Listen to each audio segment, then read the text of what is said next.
Yowie, wowie, as the late Bray Wyatt would say.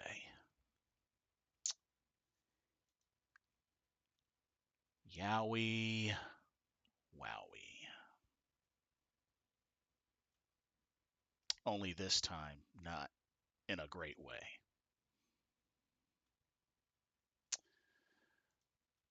Oh man. Hold on, let me get a little bit arranged here. Alrighty. Wow. I'm lost for words. I'm lost for words at this team. Wow. Wow.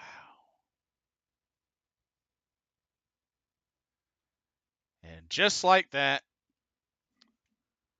week 1 is in the books for the Carolina Panthers,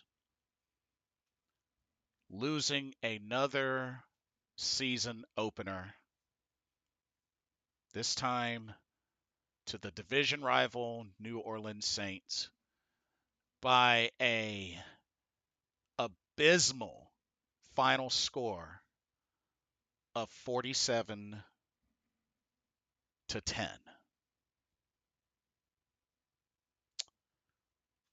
47-10.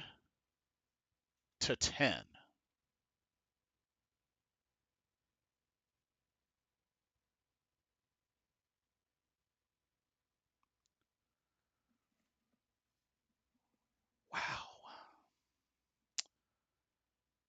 Dave Canales' regular season head coaching debut.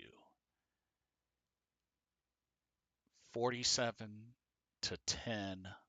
loss. Whew, man. Oof.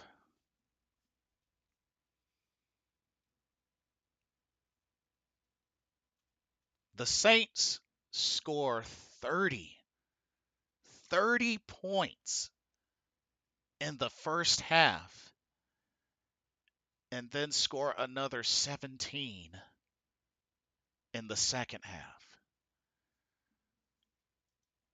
Whew. Yeah. Yeah.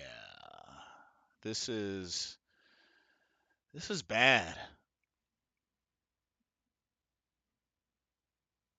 There was a chance that this could have been a loss, but I didn't think it would be that big of a loss.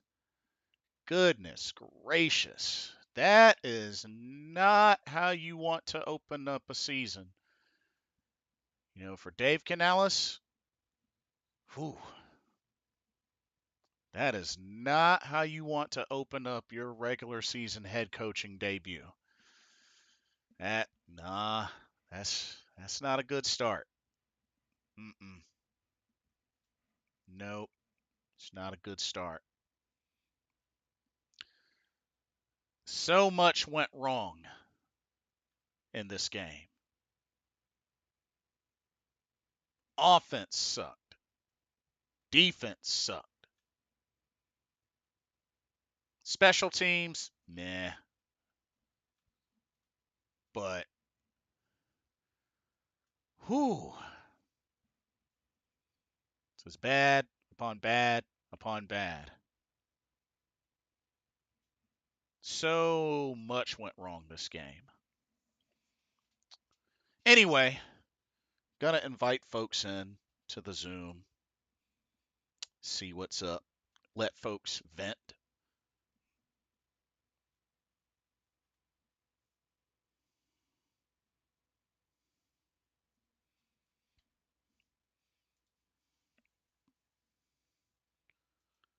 Because, whew, it's bad.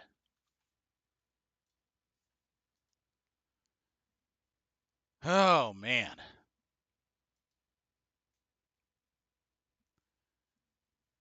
If you wanted to debut and make a statement, this was not the way to do it.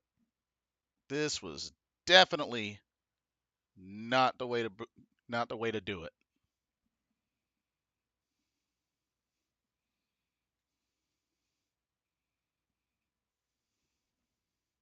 Just got to keep it real. This was not the way to do it. Derek Carr had a field day all over this defense. Alvin Kamara, Jamal Williams, Rashid Shaheed, Foster Moreau. They just had a field day all over this Panther defense. Bryce Young, while he got the only touchdown of the team, got sacked 4 times and threw 2 picks, including a pick on his very first pass of the game. Yeah, this ain't it, y'all. This ain't it.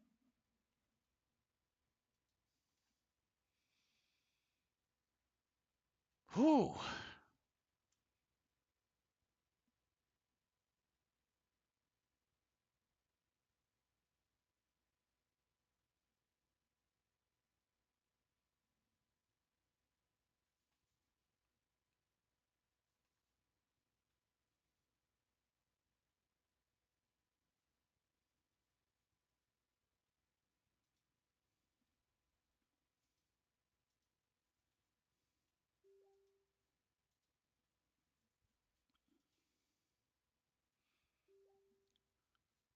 Ah.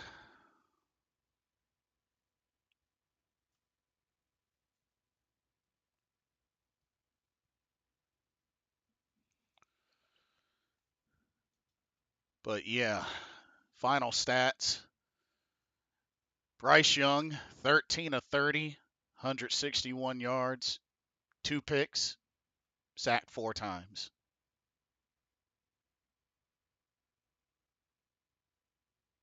Miles Sanders, 5 carries, 22 yards. Chuba Hubbard, 6 carries, 14 yards. Bryce Young, 4 carries, 12 yards, had the rushing touchdown. Mike Boone, 4 carries, 7 yards. Jonathan Mingo, 1 carry, 3 yards.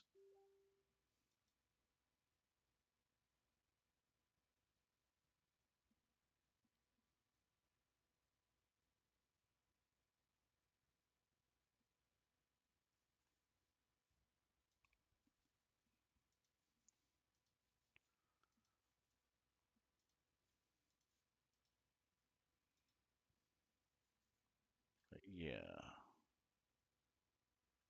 1 second here. I linked the wrong thing. 1 second.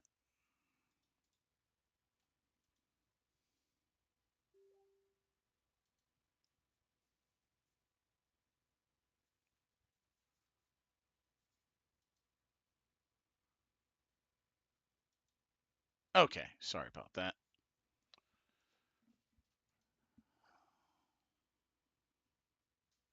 But yeah, I just feel like this team just flat out, I don't know what it is. They just did not show up. They didn't show up to play. They just didn't show up to play. We got to get his take on this, man. What's up, Blitz? Hey, what's good? What's good? Did everybody hear this man right here? Can y'all hear me? Hopefully y'all can. Whew, man. Yeah. Yeah. This was bad. I guess they had to go ramble off their steam. I got a bone to pick with Miles Sanders, man. I got a bone to pick with Miles Sanders. How many times did you count him miss it, not picking up a blitz today? Yeah, but Chube didn't do any better. He didn't. Chube didn't do any better. unfortunately. You're telling me out of all these running backs we picked up in this offseason, nobody could pick up a blitz? Like, I mean, it's bad enough. That's sad. It's bad enough that the picks Bryce threw, but just him being chased so much and Totally just sad. the O line just really breaking down and like honestly, I think Bryce's confidence is shaken. Like he looks nervous. He Yeah. looks Boy, thank you nervous. for having me on with you guys. Meant a lot.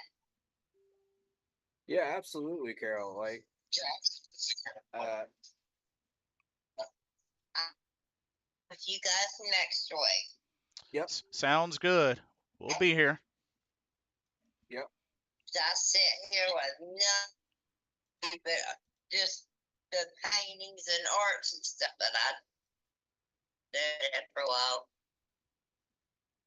Keep pounding through that pain. Keep pounding through those medical issues. You'll get through it. Absolutely.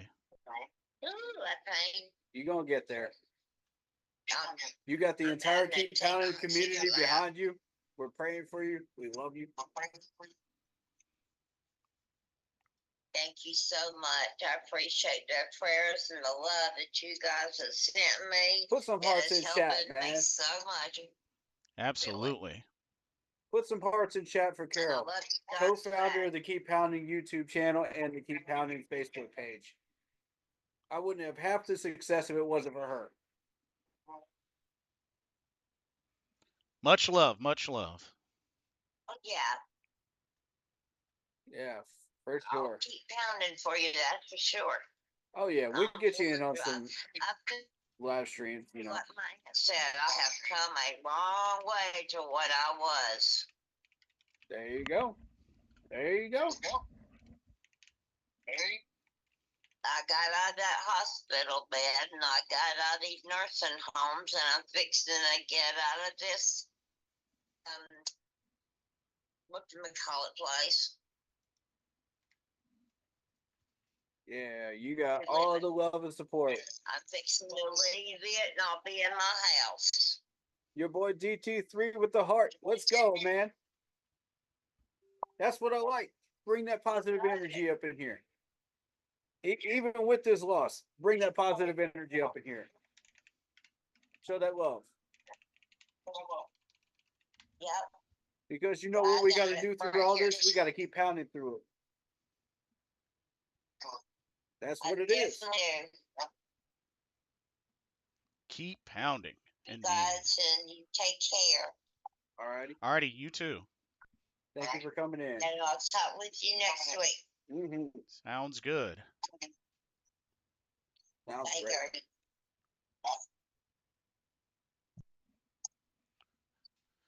But All right. but yeah, like dude, offense was bad, defense was bad. I mean, I feel like it was only like by saving grace that we were even able to escape with at least a touchdown. Yeah, true. True. Like, and they almost took that away from us. Right.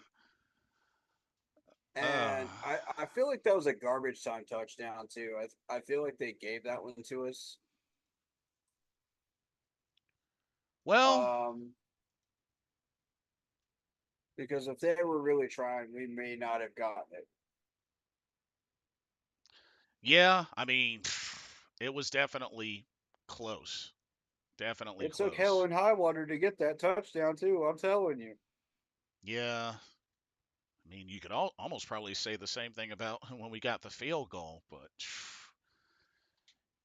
yeah. Man, Taylor Moton's the other one I got to throw some smoke at today because this dude.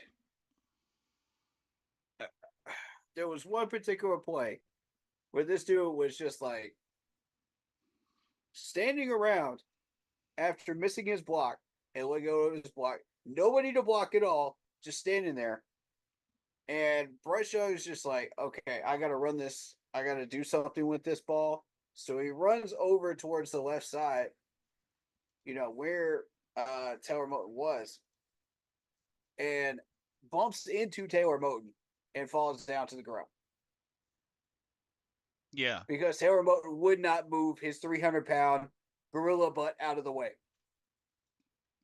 Yikes. That's the stuff I'm talking about, man. We got to cut this garbage out of our game. We got to cut this crap out of our game if we want any shot at having an offense. I told y'all I was worried about this dude, man. I told y'all. If you want any more proof that I have been worried about Taylor and Icky, this is the game that proves it. And they're still doing the same things that they were doing last year. They didn't improve at all. I watched that same one-on-one drill on the 6th of August where these guys kept getting pushed around, missing blocks. It's the same stuff I'm seeing on TV right now. They Yeah. didn't learn nothing. Yeah, to be honest, Nothing the entire month.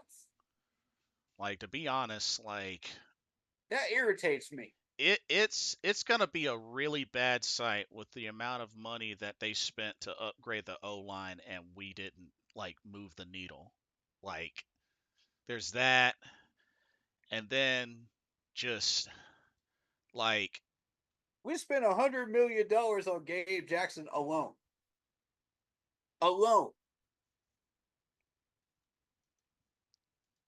and on and honestly, I know there's gonna be a lot of discussions brewing, about Coach Canellis, about Bryce Young, and just overall with this state of the team. And those in the chat, we want to hear from y'all. But I mean, there's a lot of serious discussions coming up, left, right, up, down, about Bryce Young. Now, at some point, this is going to have to be addressed because to open up and your first pass is a pick, I mean, already it feels like doom and gloom from that point, which, I mean, I understand early in the game, it's not over yet, but it just felt like it was one thing after the other. The offense just could not get going. Yep, snowballing. And it's like the pocket collapses, Bryce has to run, or just, the throws are off point. 90% of that game, there was no pocket in existence at all. At all.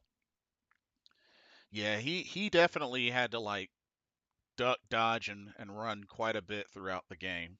Yeah. Love the dodgeball reference there. Good one. Yeah. But just, I mean, I felt like he really had to work like his life depended on it to get those 161 passing yards. Yeah, and he should never have to do that. When he's got the pocket, when he's got the time, you see what happens. The dude can throw. Yeah. But this is, and granted, later on during the game, that was garbage time, so you can't really count all those yards, towards how successful he is overall. But, because they gave us some of those yards. But at the same time, he can make those throws if he's given the time and the chance to do it. Jared Phillips asks, do y'all think not playing the starters in preseason enough contributed? It's possible. It's possible. It's possible. I'm not going to say yes or no to that, but I'm going to say it's possible. See if he's interested. If he's interested in joining, I'll share the link with him. Yeah, are you interested in jumping in, Jared? Larry Gray, what's up, bro? Welcome to the stream. He says, just game one, the receivers let y'all down today. Yeah. And all people are going to say is, oh, Bryce Young is a bust. Bryce Young is this. Bryce Young is that. blah blah blah, this, that, and the third about Bryce Young. For 100% of the blame goes to Bryce Young. No, it doesn't. Well, No, it doesn't. folks got to remember, Okay, I'm giving credit to the people that are complaining about Bryce Young as far as the ones that are actually Bryce's fault. Okay, the rest of it, you can't blame Bryce for. But that's all you're going to hear on people's streams and comment sections everywhere. And it's Vietnam, total welcome. nonsense. And Well, it's the same people that kept doing this with Cam Newton, same people that kept doing it with Teddy Bridgewater, same people every week, Vietnam, all year long. hold on. Vietnam, welcome to the stream. Says good. What's good, Blitz? That was hard to watch, for real, for real. Yes, it was extremely difficult to watch. Like, whew, yeah. But Bryce is just one player. I mean, there's an overall problem just looking at this game, because I mean, we got to keep it real. Offense sucked, defense sucked. I mean, Bryce was only part of the Even the problem. special teams sucked. He was only part of the problem. He was only part Even of the the problem. special teams sucked today. And y'all saw Blackshear just keep running into a brick wall. This is exactly why I did not want him as a punt returner and kick return. I saw ISM just shredding during preseason. Granted it was against second or third stringers, but still he was shredding the whole doggone depth chart of special teams. Right. And it was clear he was supposed to be the guy. And then we cut him, and now we're back with Blackshear again, who's not. He just keeps hitting brick walls. I kept warning y'all about that. But no. Blackshear's the guy. Blackshear's the guy. Okay. How many yards did he actually get on punt and kick returns today? I challenge y'all. To find that number. Because it's a small number. Jared said he wants to get in, by the way. Yeah, I'm sending him the link now. Vietnam says Bryce deserves a lion's share of the blame today. His first pass was picked off. Oh, our whole team looked like trash, so it's not just Bryce, it's all of them. Thank you. Yes, that's correct. Larry says Bryce did all he could do with what he had today. The line didn't give him any protection today. A couple of miscues, but those receivers acted like they couldn't catch a cold. Defense got worked, never got off on third downs. And this is a D line that we thought was strong coming in. We thought, okay, we're going to get some good run stops. We're going to take care of business. We're going to maybe get a little bit of a push and get some tackles for loss. I'm not expecting sacks, against the Saints, but I am expecting at least a little bit more pass rush than what we got. So it was a little bit of a concern. Clowney was a non-factor. Right. And Clowney was touted as one of the best defensive ends out there. Vietnam makes an interesting point. He says if they keep playing like that, Tepper will make a change by week 6. It's possible. He's not wrong. It's very possible. He will lose patience. And that's what I'm worried about, man. Don't change it, man. Right. Let Canales work, man. Let him sort this out. Because I believe Canales can sort this out. But you got to give him the opportunity to do it. You can't just say, oh, after 2 or 3 weeks, oh, Canales is not the guy, after you give him a 3-year contract or a 4-year contract. You got to give him time to correct this. But you gotta imagine, being that Bryce's first pass was a pick, like that's gotta shaking you up a little bit. You know what I mean? Because it's like, to go through all that, and his first pass of the regular season's a pick. That's scary. That's scary. And I feel for Coach Canales, because I mean, he opens up the regular season with a really bad loss. Yeah. That's not how you want to start off your new era Yeah, as a head coach. because I mean, this wasn't just a loss. This was a mollywhopping. I mean, just wow. Um, You Vietnam, look at it, and people are just going to go, "Oh, people were lying about Dave Canales. People were doing saying this, that, and the third about Dave Canales." uh, Give Fay- him time, bro. Vietnam says, I don't think there is any correction for this.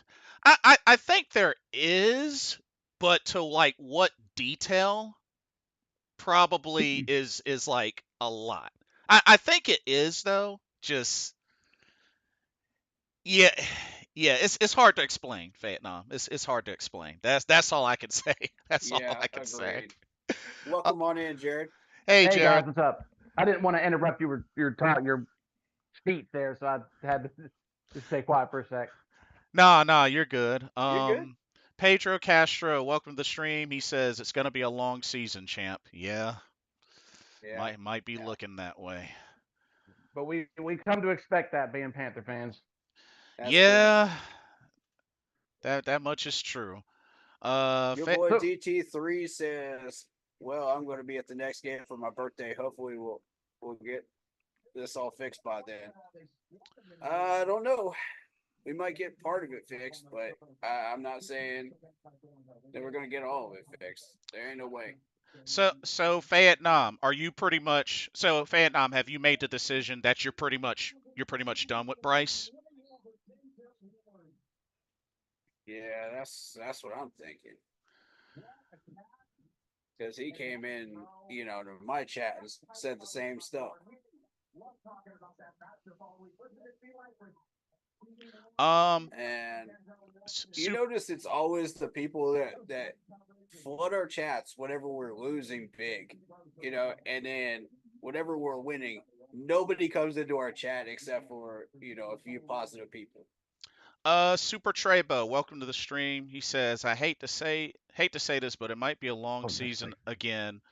More people laughing at me in my car with my Panthers tag. This is the most depressing time ever. My 20 years as a fan, most depressing. Bro, what did I tell you about defending yourself? You need to start standing up for yourself, Super Trebo. That's right, man. Start That's standing right. up for Don't let them yourself. tell you who you are. Um, Stand up for yourself. okay, so yeah, Vietnam's done with Bryce. Come out with some facts, man.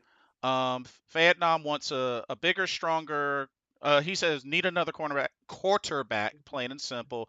Need a bigger, stronger quarterback who can see over the line and has the arm strength to make No, all stop it. um I'm Stop it. the throws. I I'm don't I'm done with Here we go Bryce. with the shorter Let quarterback garbage again. let me explain. Um, go ahead, Vietnam. Break it down. Yeah, please do.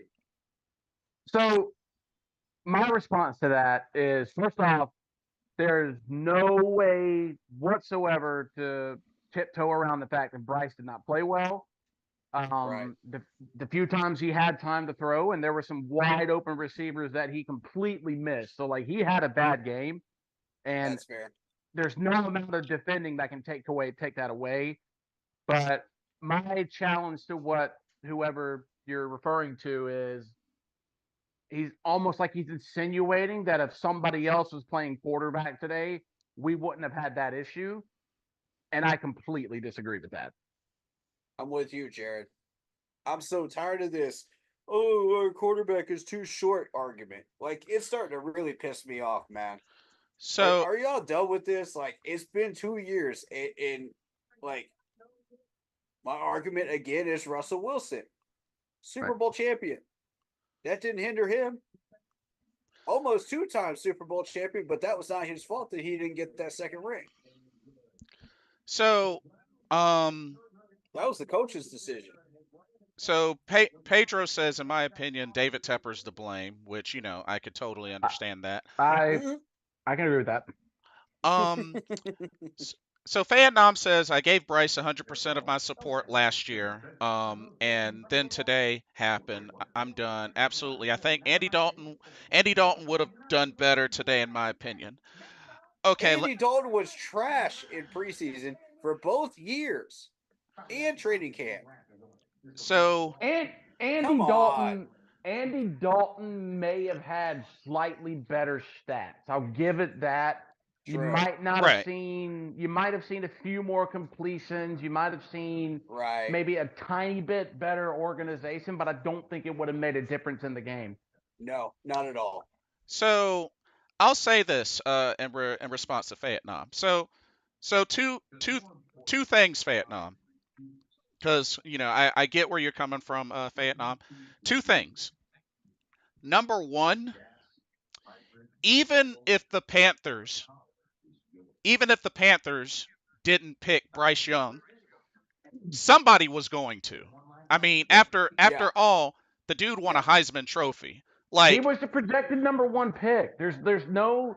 That's another thing that drives me crazy. And I didn't mean to interrupt you, Blitz. no, you're good. You're good. Go ahead. That's Go ahead. that's what drives me crazy is like again, and I feel like I have to keep saying this. Like you can't tiptoe around that he played terrible today, but Yeah. everyone's acting like the Panthers made this like crazy risky decision in drafting him #1 when he was the projected #1 pick on literally every single board. Every you. single board wanted him to be the #1 pick. Yes, Chris Stroud's Exactly. phenomenal, and he's been fantastic. But people are acting like we drafted Bryce like against the analytics, and that didn't happen. So, His height was not a problem when he was lifting up that national championship trophy. I can tell you that much. I mean, he is undersized, but I don't think that's It's not a that factor. part of the. yeah, and I think like, and not only that, like, and maybe somebody can educate me. Has there ever been a Heisman Trophy winner that hasn't been drafted to the NFL? That's a very good question. Good question. I'm not sure. I don't think there's ever been a Heisman Trophy winner that's never been drafted into the NFL. I would struggle to find one. So it's like he was gonna get picked up by some team, even if it wasn't us. He was going to get drafted. So I mean, that's the number one thing. Number two. So Vietnam, I appreciate that you gave 100% of your support to Bryce last year. You gave him And I do respect that as a well. legit shot. But here's the thing. Yeah. So can we at least agree that as far as overall with the team, that he got dealt a bad hand last year with what he had to work with? Can we at least agree on that? Because here's my thing. Yes, it is the first game of this season. I mean, all is not said and done. It's gonna raise some questions and some eyebrows here and there, but pretty much ultimately what I'm trying to say is we could play quarterback shuffle all we want until our hands are blue. I mean, we've done that for the last handful of seasons when you really think about it. And mostly because of injuries. Yeah. And that didn't work out, injuries and all. And it's just like something's got to give. Cuz it's like, I mean, and this is even for those that have made up their mind that, Bryce may be a bust. If folks have made up their mind on that it is what it is, I'm not going to try to change your mind. Yeah, I'm not either. But at the end of the day, like, if that's the case, he didn't work. What we had before with the numerous quarterbacks that we had before didn't work. Even bringing back Cam Newton didn't work. So it just goes to show that it's not just the quarterback. Yeah. When every option doesn't work out consistently at quarterback, you have to start asking yourself, okay, what else could it be? Oh, exactly. Oh, and Vietnam, he meant during training camp, practice and training camp. Yeah, to your first question. Yeah. Andy was trashed during training camp and practices. Yeah, that's what he was talking about. And preseason too. I literally sat there and watched it in Spartanburg myself. And in Charlotte. Super Trebo says, I honestly feel like at this point, Panthers fans are like Jim Carrey in the Truman Show movie, and we're all being trolled by the NFL and football gods. We're being punished in Carolinas for some reason. Well, I guess one that's one I, interesting way of putting it.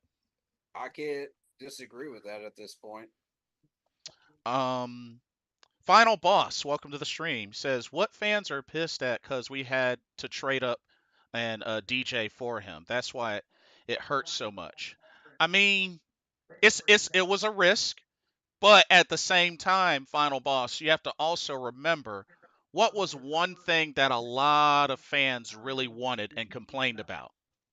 Quarterback. Quarterback and Exactly. quarterback. So I mean, Yep. we took a risk. We took a risk. I mean, it was a Yep. very Same people. it was a very blatant move. I mean, that trade definitely go to show, they're getting a quarterback. Like, you know what I mean? But it's And the like, same people would not, it doesn't matter who you bring in a quarterback. These same people are not going to be happy no matter who you bring in. They were not happy with Cam originally. They're not going to be happy with Teddy Bridgewater. They're not going to be happy with Bryce Young.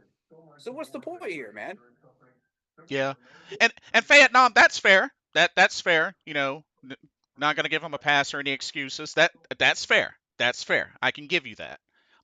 It's rough, you know, especially opening up like this against a division rival. So I get Yeah. it. I totally I get the frustration. Oh yeah, we all do. I will say, I think Xavier Leggett had a very positive day. Yeah. I think he caught pretty much, except I think one or two, he caught everything that was thrown at him, and you know, he actually looked like he's ready to get involved in the offense. And I think if he can keep getting better, I actually think he will become a very reliable target for Bride. Mm-hmm. I was happy with David Moore for one, because that nice play by David Moore, who had been impressing in preseason. And I'll add two more players to that. Iku had a great day today, and also Michael Jackson. I had questions about Michael Jackson going in. He answered it. Now, Yeah, he did get burned a few times, but I mean, the dude handled his business when it came down to crunch time. Now, let me ask y'all this. How are we feeling about the run? Because one of the things Coach Canales pointed out was emphasis on running the ball. Do you feel like, you know, because we got down so much that there was a lacking of that, or just we flat out could not get any of that going? I'll counter with a question of my own. What was the percentage of run plays that we called today? You know what? Let's see. I'll answer that while you're looking. I think it was a combination of both. I think that we got down and we kind of had to be one dimensional, but at the same time, I mean, I can't think of many positive running plays we had at the same time. We had a couple here and there, but one was like called back by a holding penalty. And when your main running back is Miles Sanders, and we're questioning whether this dude has lost a step or not. There were 20 Yeah. There were 20 total rushing attempts. About that. 20 total rushing attempts this game. And don't forget, a few of those are probably also like runs from Bryce Young escaping the pocket. Right. Actually, there were about two or three of those, but when you really break that down, and of course, you know, one of those runs, you know, was the only rushing touchdown we got, which was from Bryce.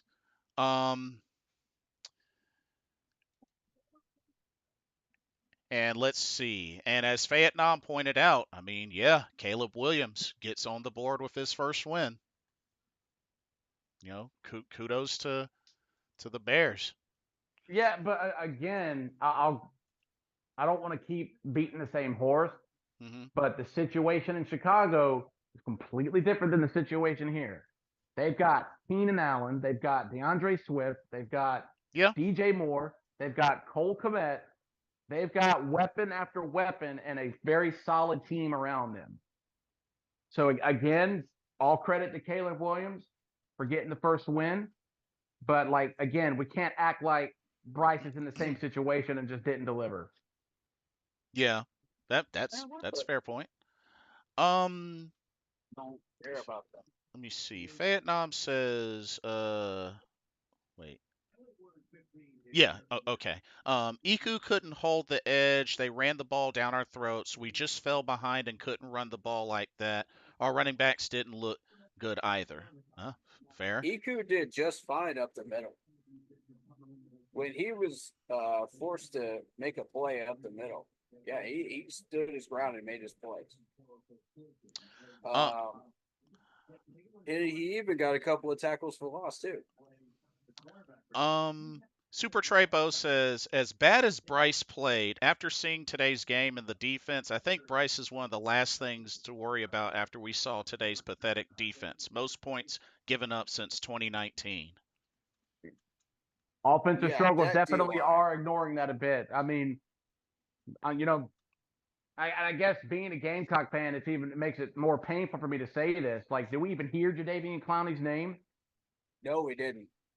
And that was a concern for me as well. Did Clowney even do anything today? Let me see. He was in, but he did not. He got one There was- tackle. One tackle, that was it. That's unacceptable for somebody that we're bringing in like that. Like, I Yeah. agree. Yeah. The leading tackler today was Shaq. The leading solo tackler was Michael Jackson. Yeah, Shaq had 10 total tackles. Michael Jackson had 7. Okay. Vietnam makes a good point, Jarrett. Says that solid team only won 6 games last year. so what solid team? The Bears. Talking about the Bears. Yeah, but again, they didn't have half of the players that I was talking about that they have this year.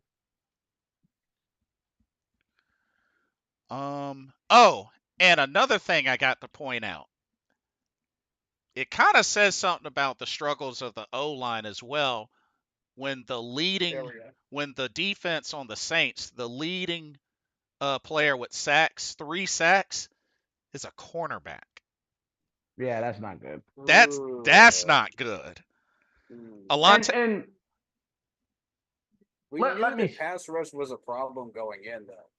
yeah, let, but oh yeah, go ahead, Jared. Yeah, go ahead. Let me state, and I just before I forget, the person who's typing in the chat, like, let me state that like that wasn't like in any way to just go against what you said, because like again, there are solid points to that. But another thing to kind of remember in Chicago is if you remember right, like they didn't have many wins last year, but if I remember correctly, and if I'm wrong, correct me, they kind of ended playing much better offensively, if I remember right, and had some like really good games, and then got those big additions in the offseason. So that was also part of what I meant, where there's a much better situation in Chicago than in Carolina. That's fair. That's fair. That is a fair point. That's fair. But yeah, Alante Taylor, 3 sacks, and he's a cornerback. That's not normal. Mm-hmm. Like for a cornerback to lead in number of sacks in a game, which they had 4 total, but one. He also had a pass deflection too. Yeah, sure did. So we talked about him in the preview stream, and he was a major threat.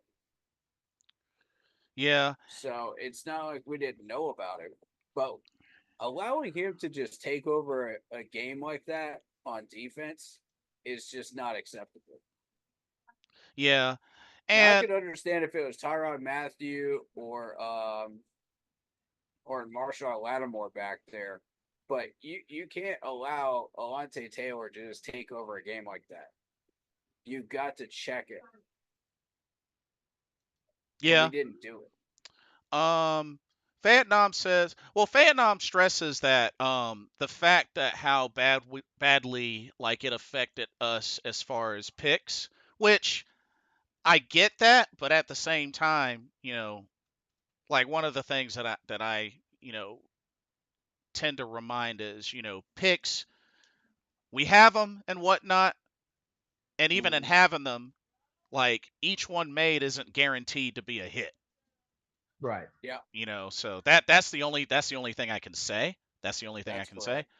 But he also says Bryce should have seen the blitzes and rolled the protection over, which that's a fair point. Fair. That's a fair point, but there's also this, and again, it's not an excuse, but when you constantly are getting pressured, there's gonna be moments where you feel pressure that's not there. Yeah, Yeah. yeah, Ghost pressure. yeah. Well, like I said, I chalked it up to I felt like Bryce was losing his confidence, and I felt like he was extremely nervous. Like, I mean, even with the throws, like he was running around a lot this game. So, Yeah. uh, Hickey and Taylor Moton. Vietnam says corners don't have 3 sacks because it just doesn't happen, which is a fair point. Whoever is making the protection calls blew it today. Yeah. No argument for me. No argument there. Yeah, yeah, Agreed. you gotta, And you're right there. and not only that, but it didn't feel like there was any adjustments made at halftime. And I get it, when you're down 30 points at halftime, it's really hard to, but I didn't see any like max protection. I didn't see any put an extra back in. It just None of that. they kept doing this, and that was kind of the issue last year. Is if he keeps getting pressured, why on so many downs is he back there by himself in the gun with no extra protection? Yeah. Yeah, Where's the adjustment? yeah, yeah. It is. Whew, yeah, I'll tell you, look at Brad I Isaac was for that. You can look at Canales for that. But today shocked me for sure, because I'm not going to sit here and say that I was calling a win, because like I'm right. we don't deserve to go there yet, because I mean we got to win a lot to be like expected.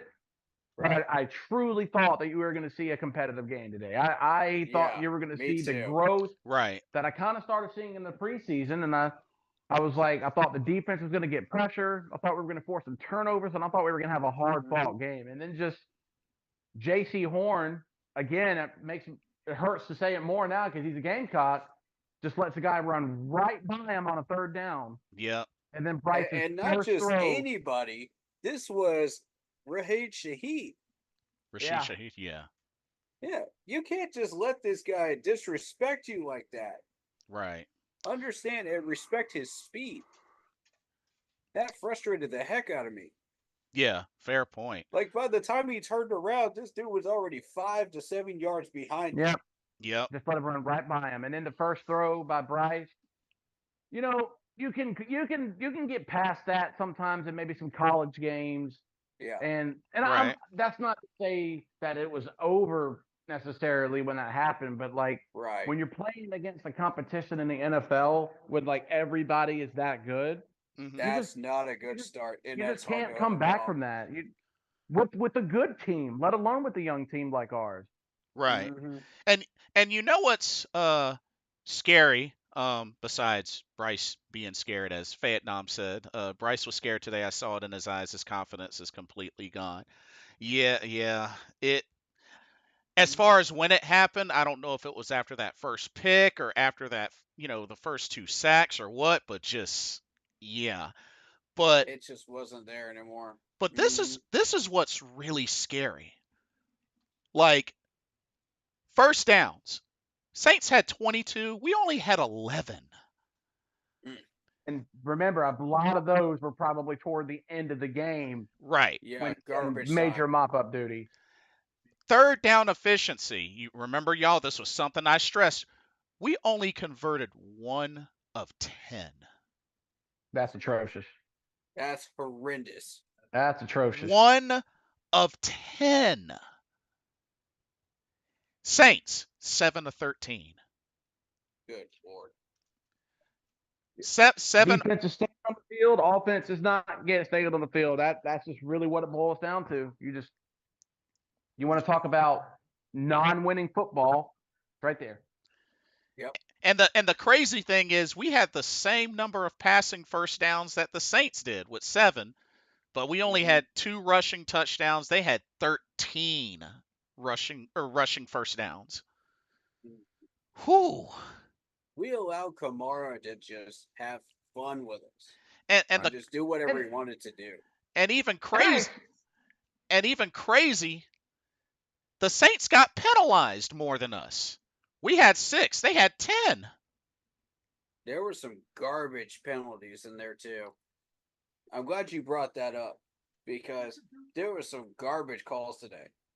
Absolutely garbage. I will say it didn't make a difference in the game. You know, it was over by then, but that 3rd and 19 pass interference call was absolutely horrendous. That ball was 10 yards over his head, and that was Oh, absolutely. yeah. That was totally unnecessary.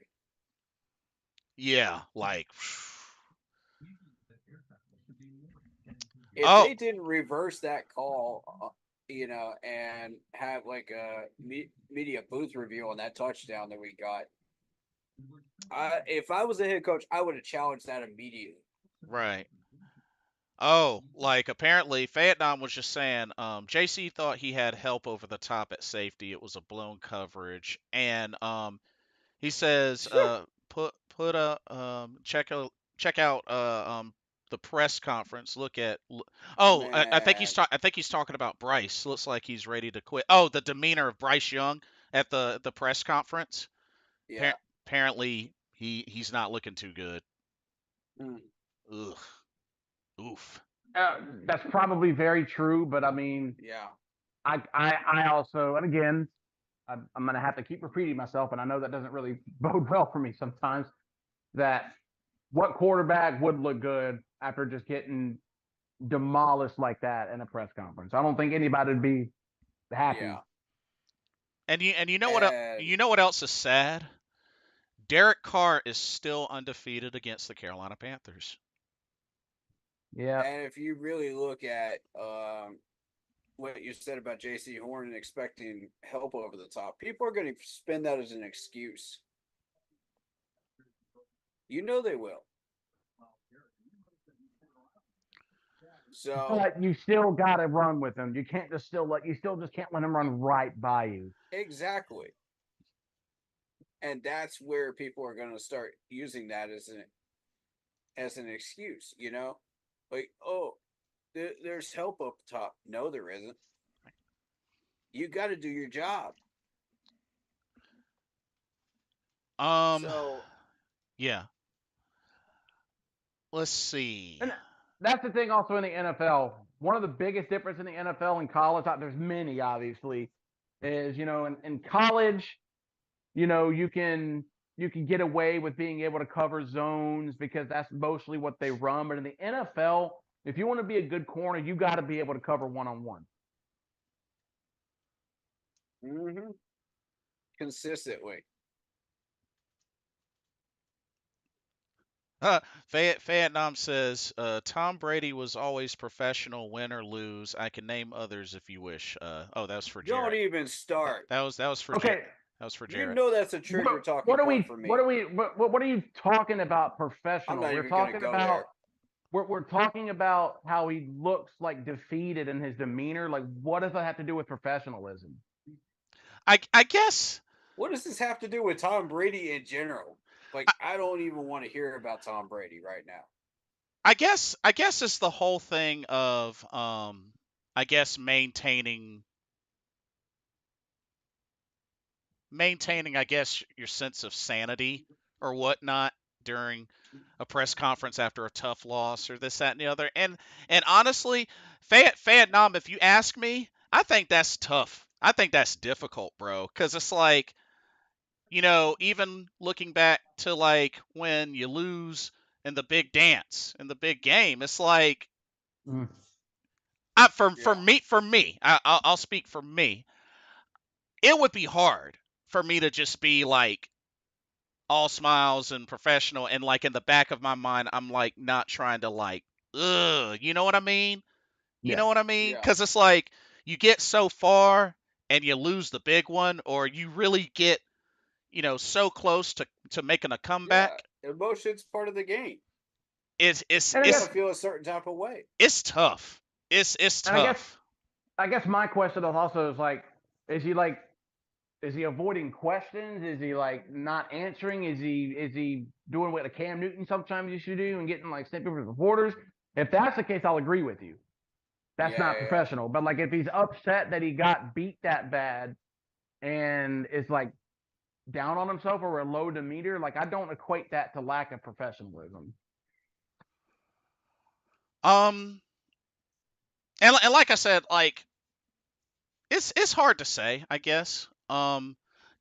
Let me Kirito, ask this, Jared. Are you referring to the press conference after the Super Bowl, or are you just referring to him like all I mean throughout the that is year? yeah, that is probably the best example. But you know how there were times where he would give just really like snarky, short answers that can come off confrontational. I'm not saying he was trying to do Okay, that, fair, but like after a loss, like I'm saying fair. if he was answering questions, and now I'm talking about Bryce, if he was answering questions like that, I would tend to agree with the assessment that it's not professional. But if it's just about how he's down on himself that he's lost the big game, like I don't Yeah, equate that as being unprofessional. And I'm more just seeing what he means by he had to bring up like Tom Brady was professional in interviews. Like, what does that have to do with anything?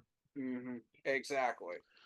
And um, my whole thing is like that interview after the Super Bowl, like that was explained. Like, the whole thing was you could hear the other interviews going on in the background behind that, and Cam Newton was Yeah, getting and pissed off about that. Akeem Talib was literally talking smack about him, like right beside him. Yeah, exactly. So I could understand the unprofessionalism there a little bit, I but the just rest of them, I agree with you, Jared. I just That unprofessionalism isn't good. I It's just not healthy. I honestly I think it could be hard sometimes. I mean, I don't know. Maybe it's just me. I think it could be hard sometimes because it's like Yeah, it just kind of reminds me, how like you go through all that, and one of the questions the reporter may say, "How do you feel?" It's like how the heck do you think that person feels, you know? Right, Like yeah. right. I mean that's just kind of how I see it, but it's like I don't know, it's just I guess it's just me. Um Kirito MVP 11. Interesting name. Must be a Sword Art Online fan. If so, that's Ooh, awesome because I love that anime. Welcome to the stream. very He nice. says, rumor alert, Bryce Young wants to be cut by the Panthers. The Birmingham Stallions are keeping an eye on Bryce Young Nah, and the See, that's just Panthers. ridiculous. no, let's That's not do that's that, people. that's Come on ridiculous. Come now. on. What the Uh heck? People are acting like this is his 6th year and he just hasn't had a hint Yeah, of success yet. exactly. This is his 18th game as a quarterback. well, uh while Birmingham Stallions won 3 championships, their coaching staff been saying they need a quarterback. If Bryce Young truly wants to be cut after this season, Oh my god. will the Panthers do it? Oof. First of all, this is a Uh, garbage rumor to begin with. Like, That's who is going to ask to be cut after the first game of a regular season? yeah, that's a little ridiculous. um Vietnam Much says less the fact that it's in your second year. Vietnam saying no. He's saying what you should say. Discouraged, defeated, beaten, no heart. In regards to Bryce and the press conference. Um, Y'all just feed off that negative garbage, man. I'm telling you. What would be showing heart in a press conference after you've lost by 40 points? Like I'm Exactly. asking like I'm asking Yeah. legitimately, like what do you view what answers are viewed as having heart after that kind of loss? um Curito MVP says, I heard it from another podcast. See, Interesting. here we go. Here we go with this garbage. They gonna throw out these false rumors and all this trash Well, I because they mean, feed off that negativity. I guess that's why it's a rumor. They feed off that negativity, bro, and then they want to try to bring it into everybody else's streams and try to get people to feed off of it too. We ain't doing that here. That is not who we are. We find the positives in these games as well as the negatives. We're fair and balanced. Like we call this stuff out. Vietnam says, look, nobody likes to lose, but in your press conference, hold your head up and face the music. At the end of the day, it doesn't matter what he says because tomorrow everyone will say he's a bust. I don't care what other podcasts are saying he's a bust. I don't care. I still support Bryce. Yeah, and you didn't answer my question. I guess, and correct me, just making sure that I understand this correctly, Vietnam. But like, Vietnam is pretty much saying like, no matter what you're feeling, like, you know, deal with it, you know, go through the press conference, you know, answer the questions, deal with it, sort of thing. I think that's what you're saying, Vietnam. Correct me if I'm wrong there. And at the end of the day, I mean, when it comes down to it, there are many out there that have already made up their mind about Bryce. So, I mean, there's that. And just. Yeah. And my thing is, I guess ultimately, the point that I'm making is quarterback after quarterback after quarterback after quarterback. Like, when is there going to be a lot more focus towards, like, the top of the chain? You know what I mean? Yeah, exactly. When is the accountability going to come down on the coaching staff?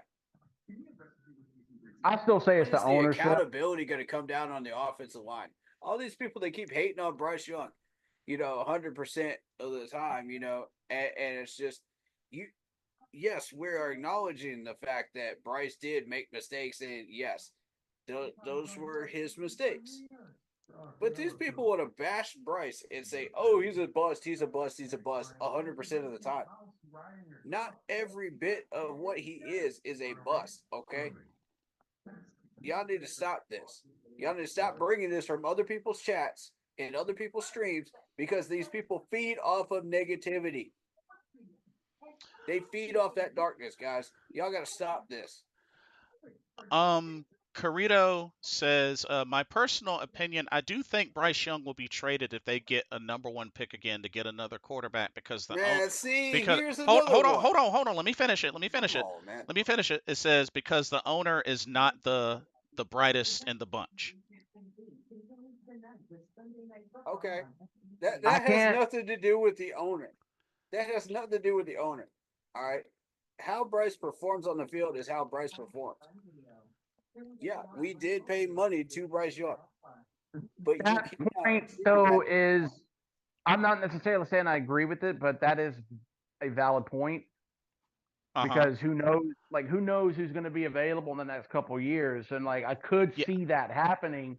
Yeah, I got you. I got you, Vietnam. That's assuming he continues to fail, but he won't. Again, I'm not saying I think that's going to happen, but I mean that's not out of the realm of possibility because say you get another Heisman up and comer, and we do have the first pick. You know, we're going to be kind of in between a rock and a hard place. I hope that doesn't happen. I guess y'all go ahead and get this garbage out of your system. Go ahead. I guess here's my question. Like, I guess this is a general question. What does it take for you to invest in someone, and how long are you willing to initially invest in someone? I think that's what ultimately the question should be for all of us. Because like if we can be honest with ourselves, there are just some people that we're willing to give a lot more time to versus others. Mhm. If we can be honest with ourselves. So that's a question that really I think everyone has to ask for themselves because I mean, and we'll use Bryce Young as an example. I mean, he's starting off his second year. Like,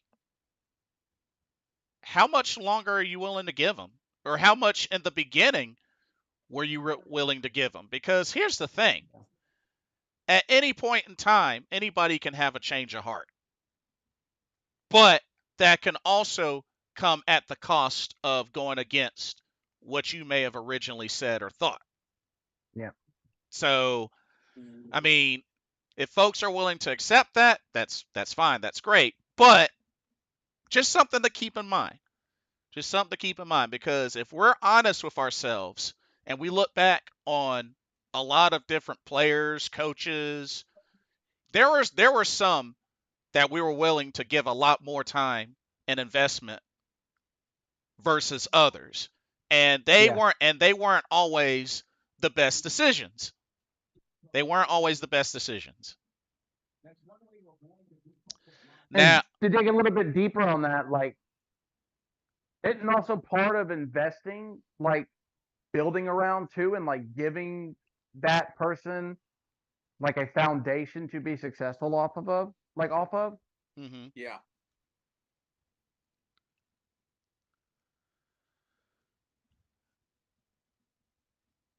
Yeah, yeah. I think I'm looking for a consistent person that is showing results if I'm going to invest in a player. Let's see. Oh, let me minimize this. Uh, Vietnam says, all I see is darkness right now. There isn't any light around. If you think so, you're delusional. Um, Okay, it let's may, talk about a few positive players then to counteract that. Well, Uh, I'm not gonna necessarily dispute that obviously there is a lot more negative to yeah. spin on this than positive, yeah, but like to call someone delusional for that, I yeah, think that's is too just much. kind of pointless. See, Um, that's what I'm talking about.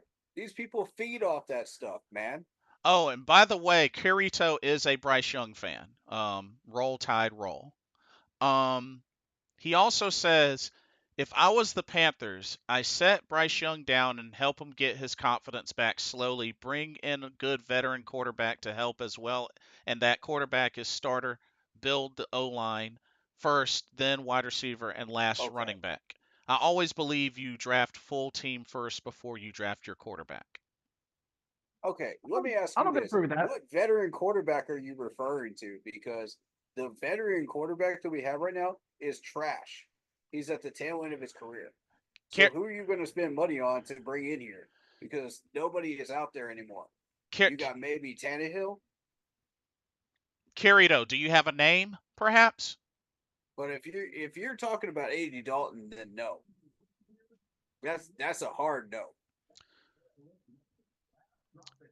And And Vietnam, furthermore, we got Jack on the practice squad who has excellent ball placement skills, moving down the field against second and third stringers, but you won't even put him on the roster as a second stringer and put Andy at third? I understand you can't move Andy Dalton because of contract reasons and the fact that he's not practice squad eligible anymore because he's had years in the league. But still, you know, what is Jack doing on the practice squad when we have this issue? yeah. Um, You know, Let's see. Oh, Kirito says, which Vietnam agrees with Kirito. We need to tear it down and start over. Kirito says either AJ McCarron or Cam Newton. y'all Uh, really brought up Cam Newton again. I already told you why this is a bad idea. I am as big a Newton fan as anyone on this earth. I can say that with confidence. Truly believe, like, I am a diehard Cam Newton fan, Do I Hmm. really need to but explain this again? there's there's there's just nothing. You can't bring him back. He's been out of the league for 4 years now, Yep. Yes, and just got to move on, man. he has Yeah. decision making issues because of the concussion. That's after effects of the concussion. Plus the fact that and that's evidenced by the New England numbers. Go look him up. It's not pretty. And Now, the fact would that he's gotten comfortable with his podcast, so plus the fact that he would want $10 million just right off jump. And we paid him that for 6 games, and he was barely even used on only goal line situations. You really want to bring that back? So no, don't get me wrong. A part I of me would be a part of me would be excited about that, just because I am a big fan of his. So, like, if he did come Yeah. back, the And I fan in me admit would that it's good for absolutely ticket be sales and Yeah. merch the sales. the fan in me would absolutely be hyped and excited and hope for like a good result. But objectively, that would just be a disaster in my opinion. right. That's And then fair. and like I said, it's been since 2021. So it's like, I mean, we don't even know if this guy has been like working out, throwing, or playing casually or anything like that. So it's like, I mean, and just to like lump him back in like that, I just don't think it's a good decision. I mean, I feel like the most that he would do is really bring that energy Yeah, because it's He would. because it's Cam Newton, but that's not enough. that's good, guys. That's not enough. Kirito You guys said, hear me? All right, Yeah, welcome on in, David. let I me feel like Tom backtrack. Brady's upset with this game. "Oh, what's going on?" Go ahead. Go ahead, Jared. What's going on? Oh, so I'll backtrack slightly. If we were to bring someone like Cam in to be like a backup and like a Oh man. goal line package kind of guy, where like on a 4th and 1 or like a 4th and goal from the 2, and like you got to have a touchdown, like bring him in for like a special package where he can maybe like run it or even do one of It's those. been an off week. I mean, Yeah. not just for us, but for a lot of teams. Yeah, that's fair. It has been a rough week for a lot of teams this week. Hey, But yeah, I see your point, Jared. How in the world does Cincinnati lose to the Patriots? Come on now. With Jacoby Brissett as the quarterback. oh, they did lose. That's a solid point. You know, like, Yeah, Jacoby Brissett. Oh, Joe Burrow struggled. I Yep. just don't get it. I don't. Oh no. Oh boy. Yeah, I had Jamar Chase as my fantasy guy too, and he did not do well. Higgins was Dang. mine. He didn't do well either. Dang. I'm gonna That call this the week one of nightmares. sucks. And That's fair. It was a Oh my nightmare. goodness. and Fan Nam makes a good point. He says Sam Darnold played like a Pro Bowler I today. did see some good Why flashes of Mike why- Jackson. He actually played why pretty well. why is it that all of our quarterbacks play so poorly? He was But the overall team didn't play good at all. Okay, but I mean, the whole entire team didn't play good. let me And again. Bryce was overthrowing a lot too. Yeah. Hey, Let me Corey, have David join the And Zoom. the O-line. What was the O-line this game? Yeah. Send him the Zoom link. Yeah. Send David the Zoom link. Yeah. So I'm gonna challenge again the whole like why do quarterbacks play poorly here? But again, if we're constantly seeing quarterbacks What's his leave name? the Panthers and go Jason's play, gonna give me this game. Oh, Yeah, I just hold on, David. Go ahead, Jared. so if quarterbacks are playing poorly for the Panthers and then going to another team and playing well, like Sam Darnold, who played really Yeah. well today. yeah. Baker Mayfield is doing really well in Tampa Bay. Again, that kind of proves the point that it's sometimes about the situation. It's not necessarily who it is. Right. I feel like if Bryce Young had the line of Minnesota and Justin Jefferson to throw to, he'd probably be a little bit of a happier camper. Yeah, Yeah. that's true. Fair point. David Screws is on. hey, Hey. I think you were trying to make some points, David. Go ahead. Is he in Zoom? Yeah, he's in Zoom. Okay, cool. Yeah, go for it. There we go.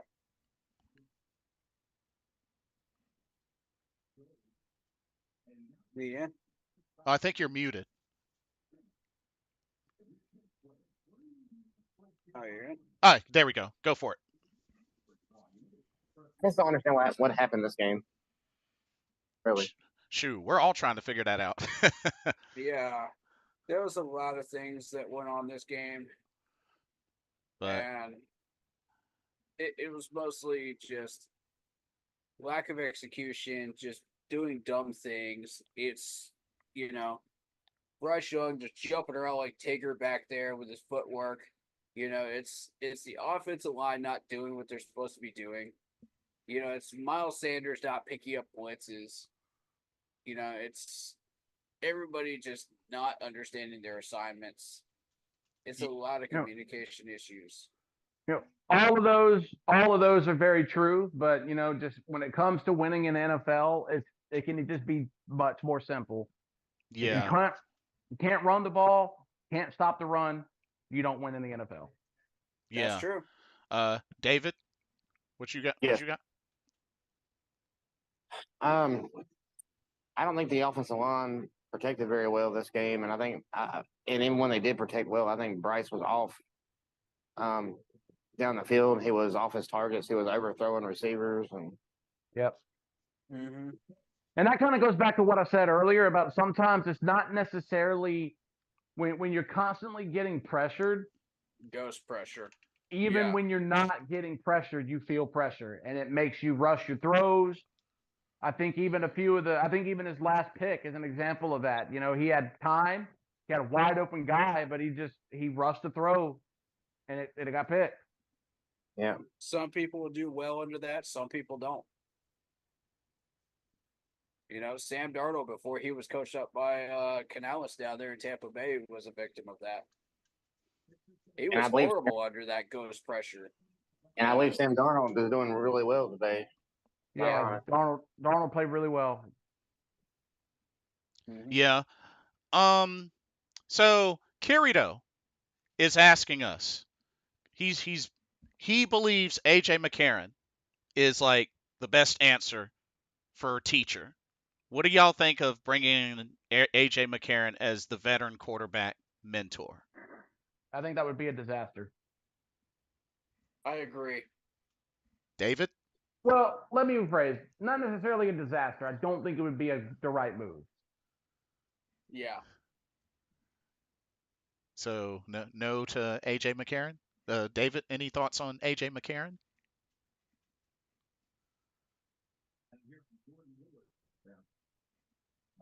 We lose him. He's still here. Oh. But I mean, let's see. How many games did he even start in his NFL career? 2-2. Hmm. I mean, he did a little something in 2015 when he had a record of 2-1, as far as games started. But I mean, Yeah, there was another team that was really good in 2015. yeah, that's true. That is Yeah. true. I mean, well, he seems to be tearing it up in the XFL. So is PJ Walker. That's a fair point. Mm-hmm. Yeah. Yeah, I don't know about that. Tua was in the same boat not too long ago, if y'all remember also. Yeah, that's fair. Yeah, that's fair. That's a fair point. That is fair. Oh, I think we lost David. He'll Well, be back. okay. Chef85 has entered the chat. Actually, before I read his comment, let me read Vietnam's most recent one. The Panthers already fired their entire staff from last year and the GM. What else can they do except draft new players? Chef85's Get rid comment. of the owner. What now? Get rid of the owner. Oh, yeah, there is. Good luck with Get that, though. a new owner. Chef 85 says, start Dalton or Plummer. Either way, Young experiment needs to end. We screwed up. Period. Taking Young. I A disagree. little premature. And again, I've already explained to you about Dalton. You've heard it about 5 times already on this stream. How about a 6th time? He's trash. Moving See, on. I actually there's actually, and I haven't said anything. That's the one thing that we do disagree on. I still say, if you remember last year, we had our 2 best offensive games with Dalton starting because Bryce was out with an injury. And I actually think that Dalton is a very solid backup quarterback. And I don't think he would be a Then difference maker. I don't think. why can't he translate those elements to the practices then and do this consistently? All the way around. That's I my can't question speak for because I can't speak for practices, but again, I'll just speak for games where the 2 games he started in last year, he threw for over 300 yards in both, and he threw touchdowns in both. Now, again, but if he's your total agreement is, dog trash in preseason though. So when he comes out and he actually plays teams, he's actually decent. So I don't have a problem being on our 53-man roster right now, but because of contract reasons. But it raises the questions: is this dude done? would you rather him play badly in the preseason and well in the season, or vice versa? The translation isn't there though. I need these players to be consistent all the way around to buy into somebody. And again, the Like argument is that what you do in regular season, I need to see it in training camp and preseason as well. if and your vice argument is versa. that if your argument is that he's not the answer for quarterback, I 100% agree with you. If your Yeah, it's argument just is that not he's it. if your argument is that he's trash, I don't think that's accurate. I see what you're saying. He's in the last couple of years of his career, and the man's going to retire soon. Let's just be real with it. Yeah. Once that contract's over with, he's retired. Because nobody's going to give him a call once we let his contract go. Nobody's going to pick him up after this contract is over. Find me a team that will call him.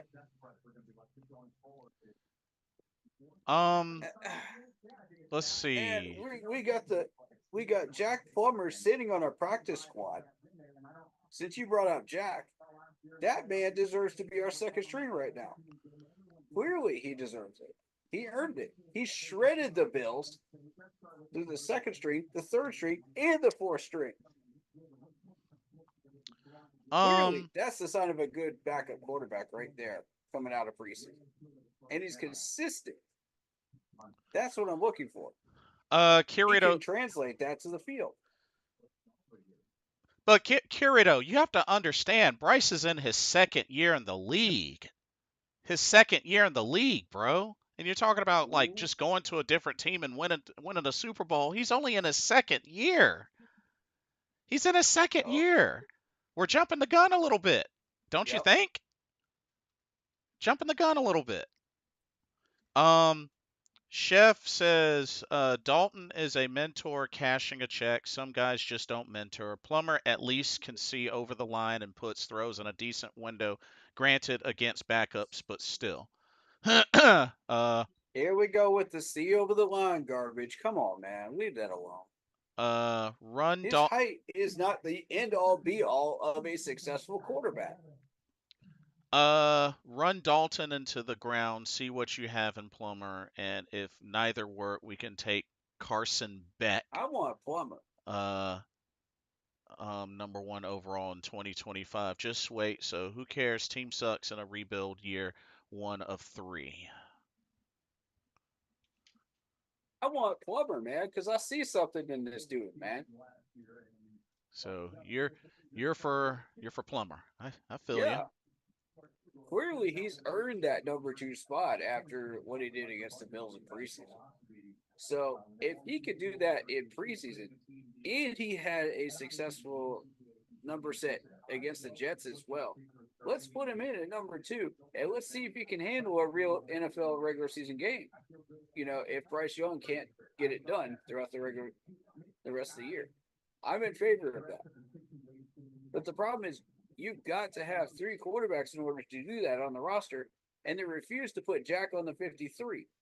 There's 2 or 3 other players that I would see, move down to the practice squad so we could do that. One of those 3, could be moved down, just to make sure that we have that reassurance that Andy Dalton will not come in and stink up the game. But I think even if Andy was to come in during this game, it would not make any slight difference at all. Just like Jared was saying. I think Jack Plummer might have made a slight dent in the Saints defense, but I mean, under that pressure and the O-line not protecting, it'd be the same result. So it doesn't matter who you bring in, it's going to be the same result. Yeah. So you've got to work with this O-line and get them straightened out.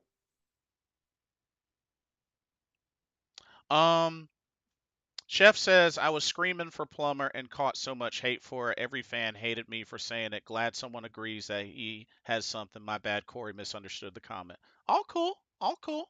Yeah, man. I got you, Chef.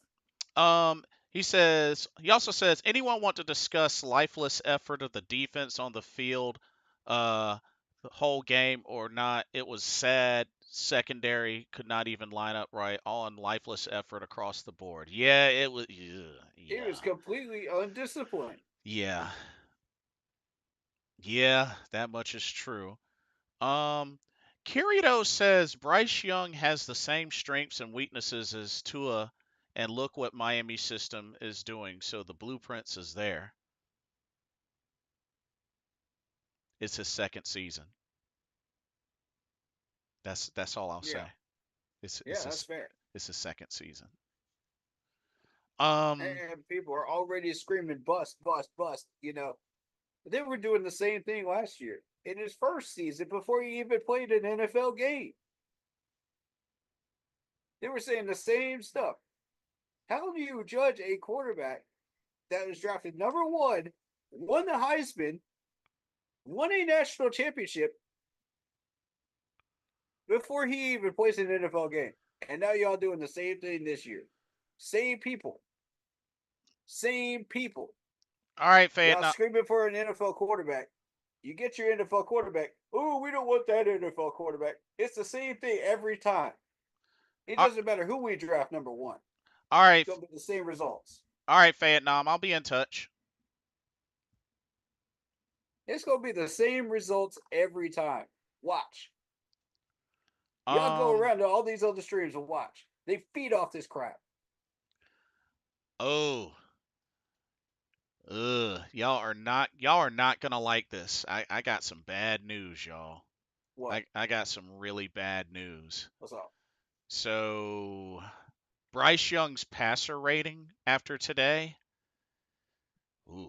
is 2.8.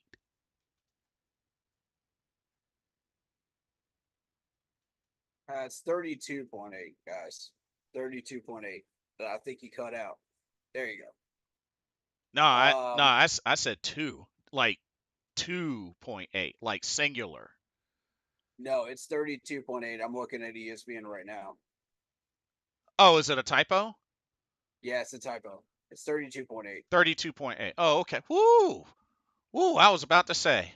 That's still horrible. Yeah, it's bad. Yeah, it's still bad. It's still really bad. Look at the amount of times that he was able to try to throw though. Legitimate with a clean pocket. Say about 15 of those. Maybe 17 or 18. But, if you want to be generous. So, I mean, and considering the Saints gave us a lot of those yardage in garbage time, in like the last 7 minutes of the game, Okay, yeah, that's garbage time.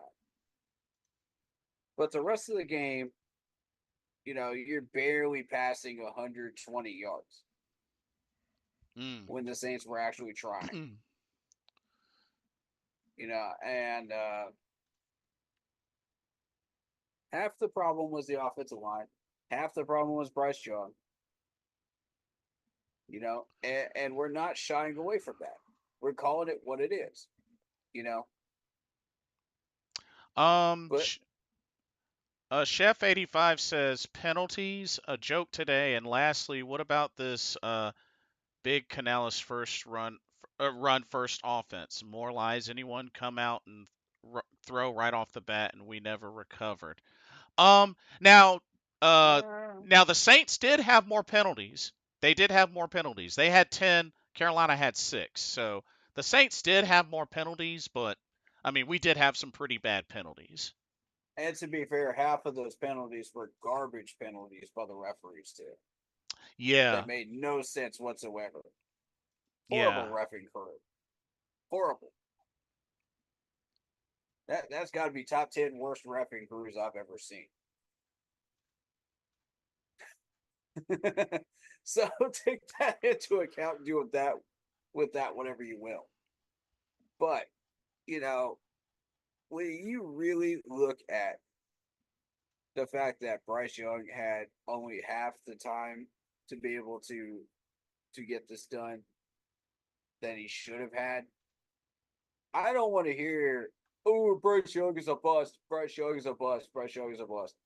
You're blaming this 100% on Bryce Young, and it's not 100% Bryce Young's fault. This is going to be throughout every podcast known to man. That's a Panthers podcast. And so, there might be a few that are honest about it, like us, but for the most part, it's going to be Bryce Young's a boss. Bryce Young, this, that, and the third, and you're just going to sit there and just go, huh? Because this is every week. Y'all keep doing the same thing. Okay. Keep that same energy when he starts winning. That's all I got to say. Keep that same energy when he starts winning. Because I don't want to hear from y'all when he starts winning. Kirito says, I want the Panthers to draft Burton out of Alabama because he was Bryce's favorite wide receiver in Alabama. And just my personal rule on drafting quarterbacks: if you're going to draft a quarterback, get some of his college teammates to help the quarterback feel comfortable. I mean, that's a good idea, but you can't always do that. That's not always easy to do. Yeah, Especially it's actually very challenging to do when if you you got consider the NFL draft. other teams looking at his teammates too. Yeah, and you have to consider if we have a full wide receiver room, at that point in time, then yeah, we're going to shy away from the wide receiver. We're going to go somewhere else. That's a bigger need. So it's not always that simple. Um, and Andy Dalton actually did have a throw in this game. Yeah, he did actually have a pass, and he was 0 for 1. He did not complete it. All right, so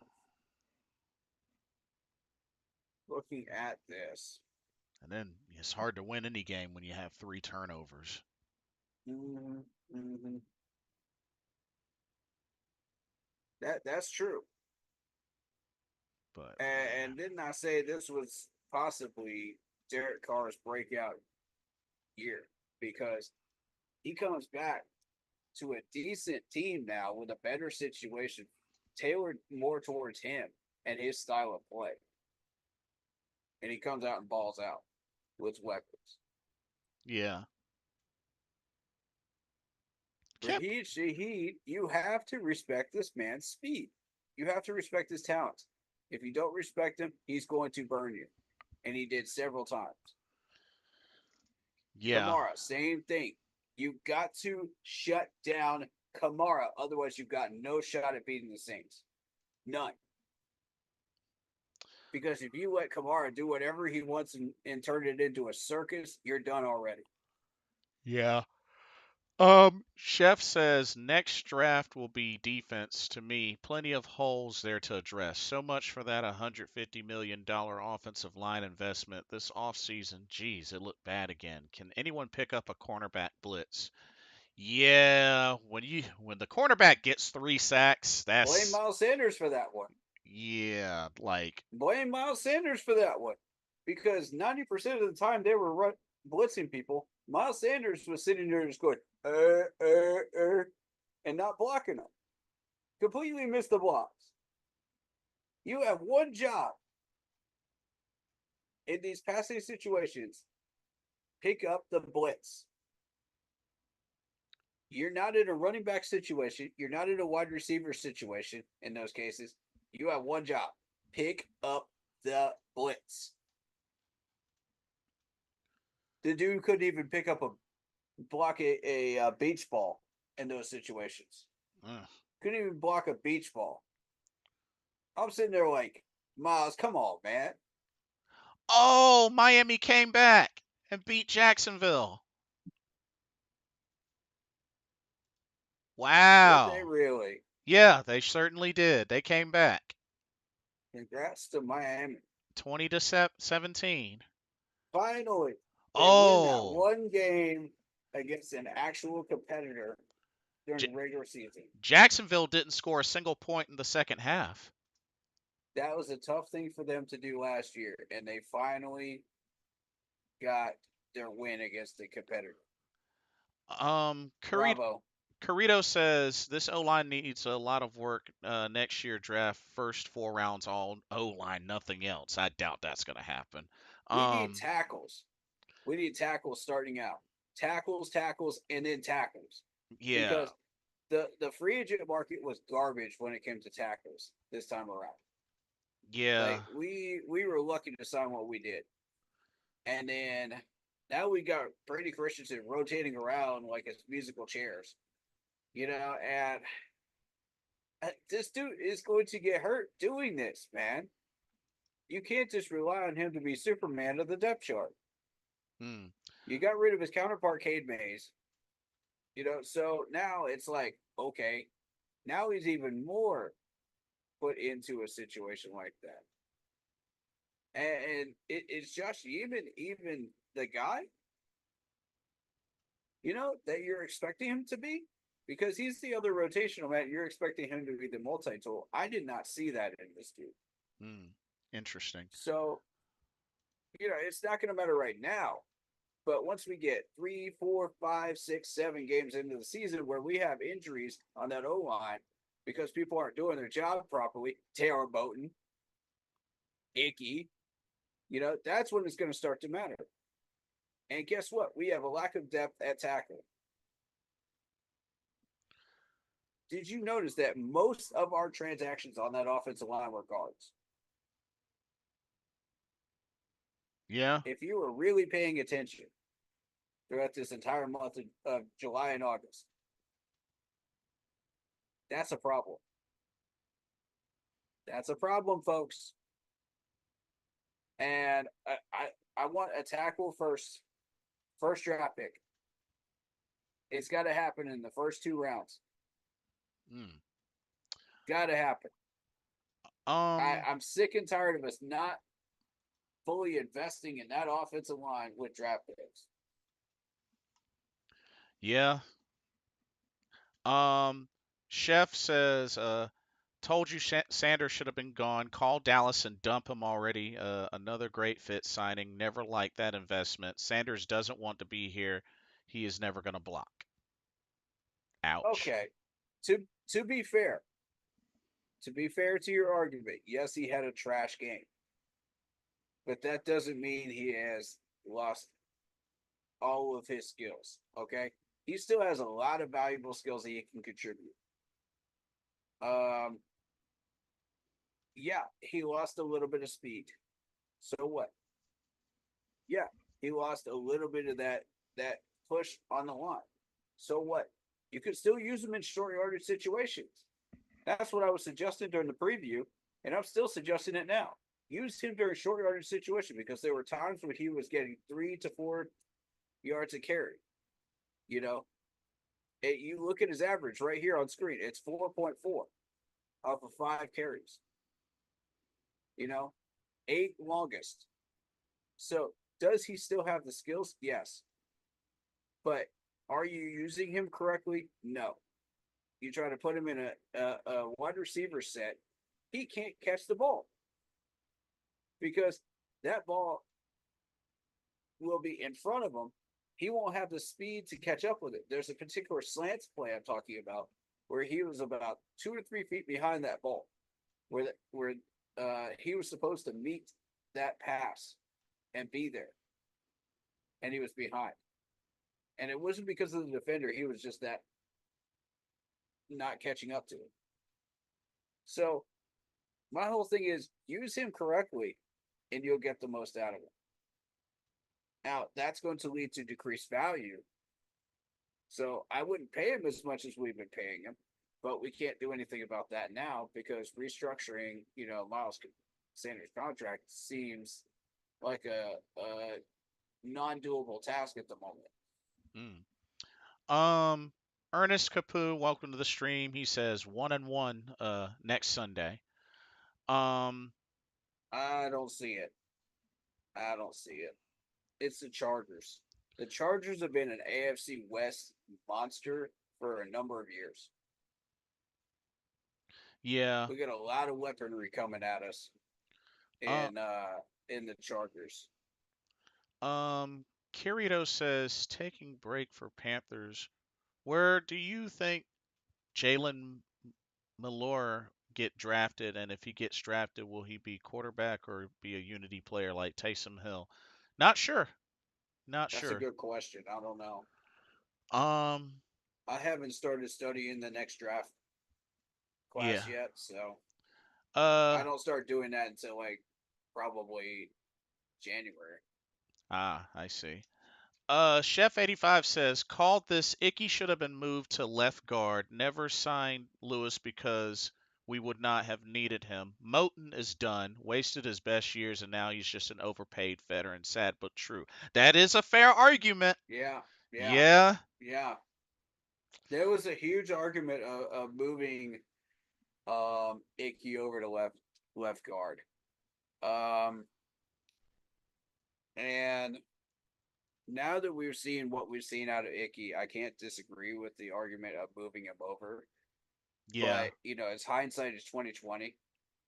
But at the time, I would have said, okay, let's try him out for a little longer at left tackle. Let's take the risk. Let's see what he does. Mm-hmm. Maybe we'll see improvement during training camp and preseason. Maybe we won't. But it's a gamble. Like I said, let's see what he learns under Dave Canales and the new offensive line coach. But Taylor Moton, I totally agree.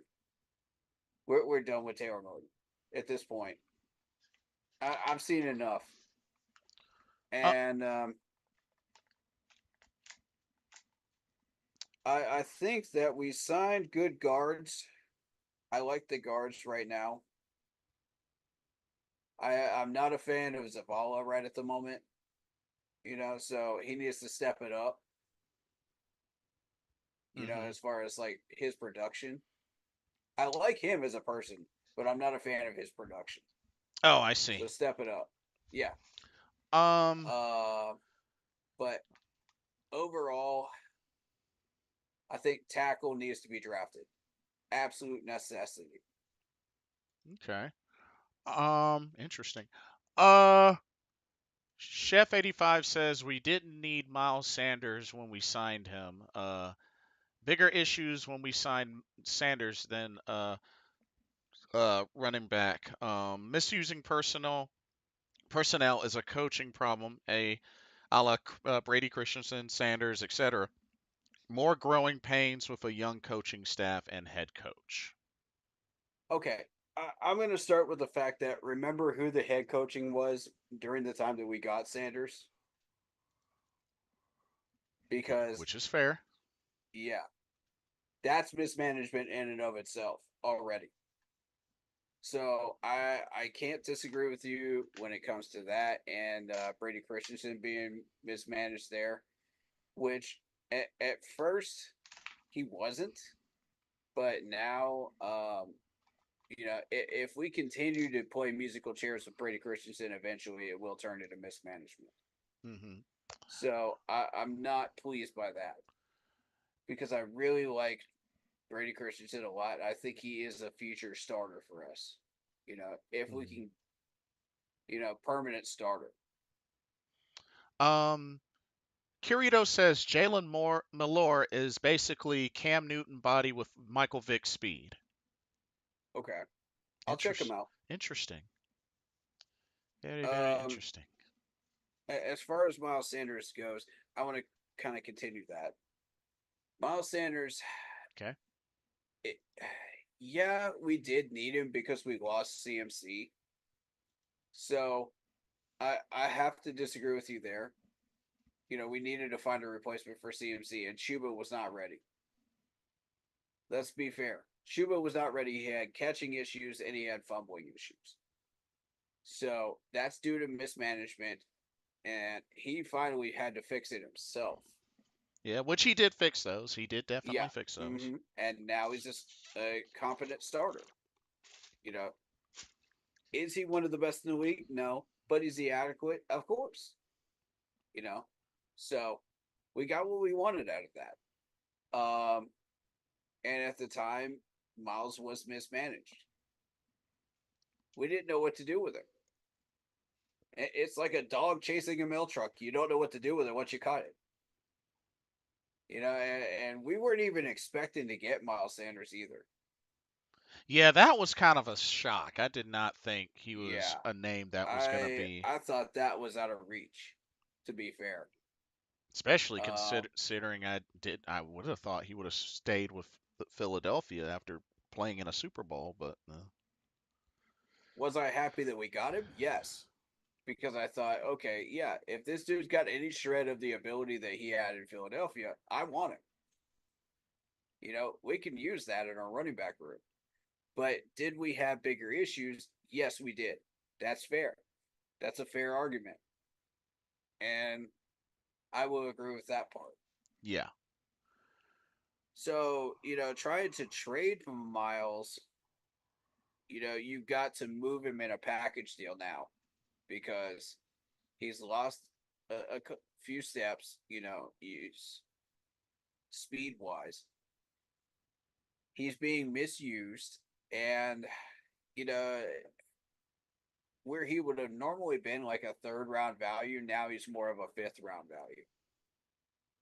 So that's why I say a package deal to where, we can get something out of it. The other team gets Miles and they get what they want, and we had TMJ. So my whole thought process was okay, we have Dallas eyeing Miles Sanders and wanting him. Philadelphia is not going to want Dallas to get their hands on Miles Sanders. They want him back. So before TMJ was cut, my whole thing was let's package them both up to Philly and let's get something out of this. Well, then again, Phillies. I mean, they got Saquon Barkley now, so Yeah, and I mean that would add to their running back room and make it nasty. You know what I'm saying? yeah, Add him back.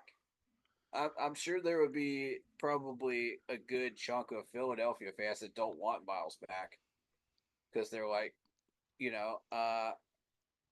agree with the sentiment of the person in chat there. But and I've heard that a lot throughout the YouTube channels.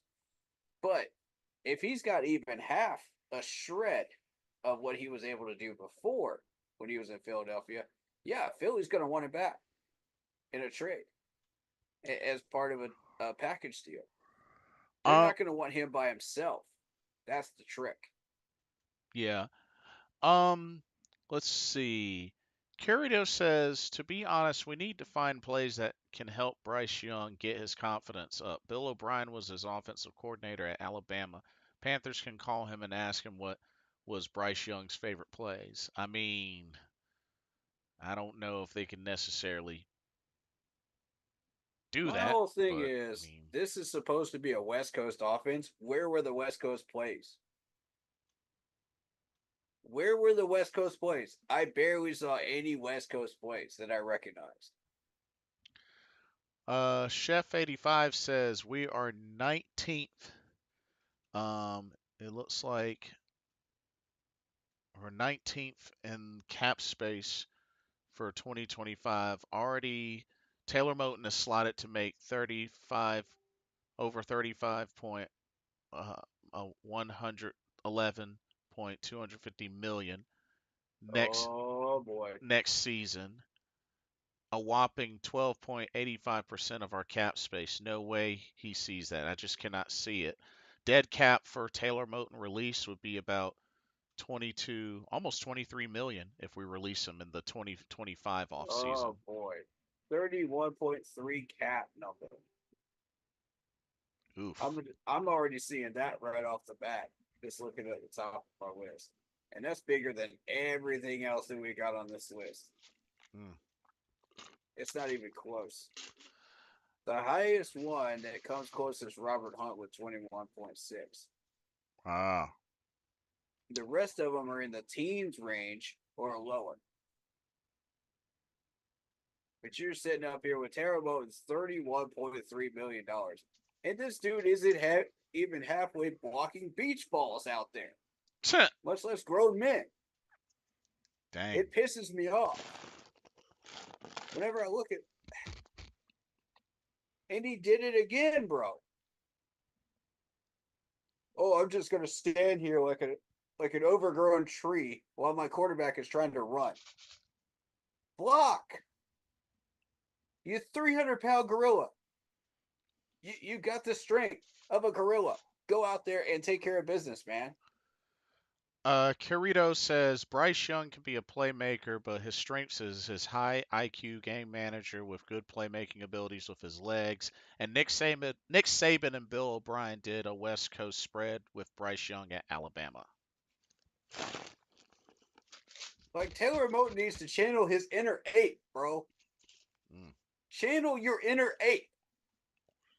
Go out there and get pissed. You know, that's what I need you to do.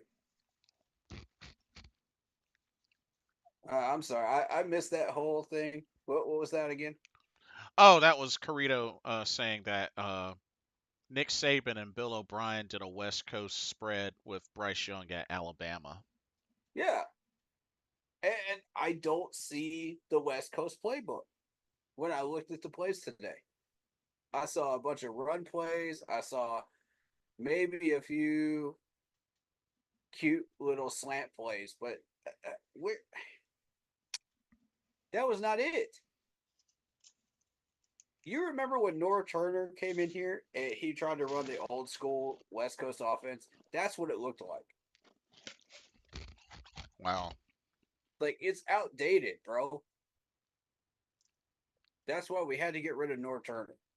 And I thought, okay, West Coast offense, Norv Turner, he's Ron Rivera's, mentor. Okay, yeah, let's bring in Norv. Maybe he can right the ship. Nope. Try again. So now we're going to try to run the West Coast again. This time, run heavy. 60-40 run heavy. And what I'm seeing is a lack of West Coast plays. Like the staple plays. It just wasn't there. There was a separation issue with the wide receivers. There are at least like 4 or 5 plays where I saw Bryce Young just sitting back there, rolling out forever for like 6 seconds. Nobody was getting open, bro. You're trying to tell me that entire time nobody can get separation? Nobody? Not a running back? Not a tight end? Even? Come on, Doesn't man. look like it.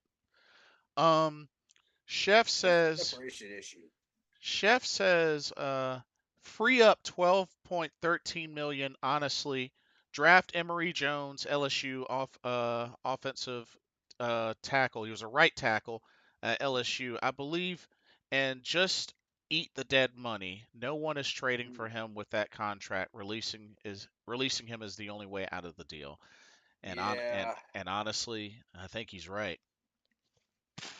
I think so too.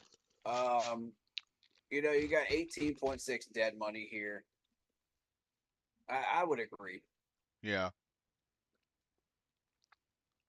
Kirito says Bill O'Brien trusts Bryce Young IQ to make the plays with his arms and legs. Oh boy. But like, who? Like, this is not the way you open up a season. No, not at all. And honestly, and then they take on the Chargers, which they are currently playing the Raiders right now. Um, it's Yeah, let's it's see. 9 to seven. 7 Chargers. So, and thankfully Um, Atlanta lost today, so I mean that helps. that's a good start. Yeah. Um, let's see. Chef I'm said, watching the Cowboys game right now. yeah, I have it going on in the background. Chef Yeah. says, honestly, seems like from the effort of the offensive line to wide receivers, tight ends, no one believes in either Young, the coaching today, or was there even a game plan? All around sad, sorry effort.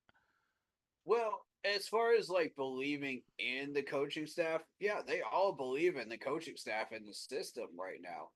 It's just the execution wasn't there. Yeah. And whatever they practiced did not translate onto the field. And Dave Canales has some work to do on how do we make the practices turn into results on Sundays. Yeah, and that's the thing. He's going to be tested to see how is he going to handle adversity and how is he going to bounce back because this is a big ginormous like adversity kick in the gut. Mm-hmm. Um Kirito says Bryce Young will be a solid quarterback for the Panthers or another team. Hey, I gotta love the confidence. I mean, I appreciate Yeah, the confidence in that. You know, he's a fan, he's a believer. I mean, I can good respect that. optimism.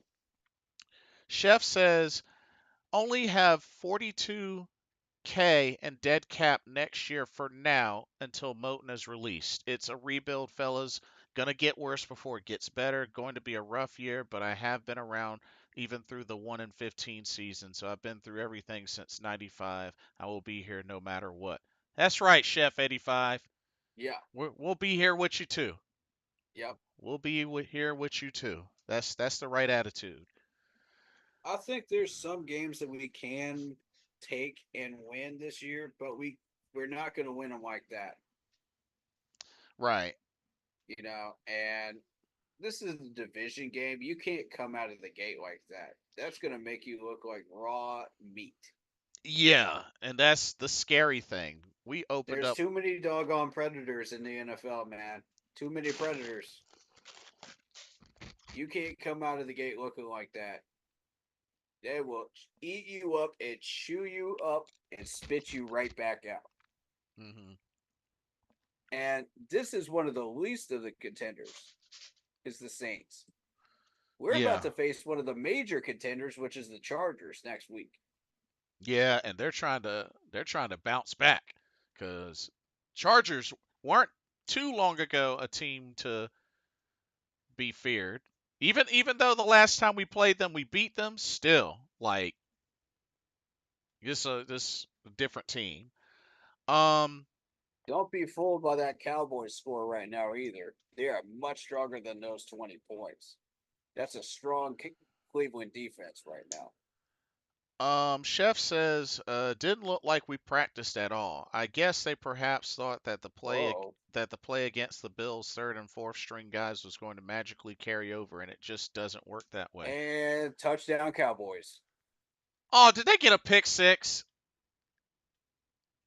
Nah, that was a punt return. Oh man, they're putting the hurt on the Browns.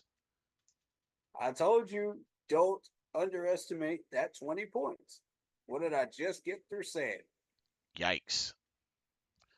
Dang That it. Cleveland defense is holding out pretty well, but it's not going to hold out forever. And we Oh, got to man. play Dallas later on. Oh, and they're beating them up in Cleveland. Goodness gracious. Yeah.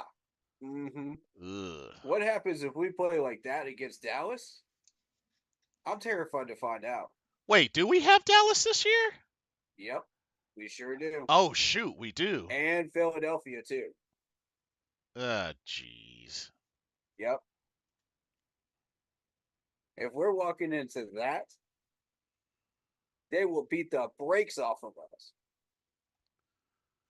Ugh.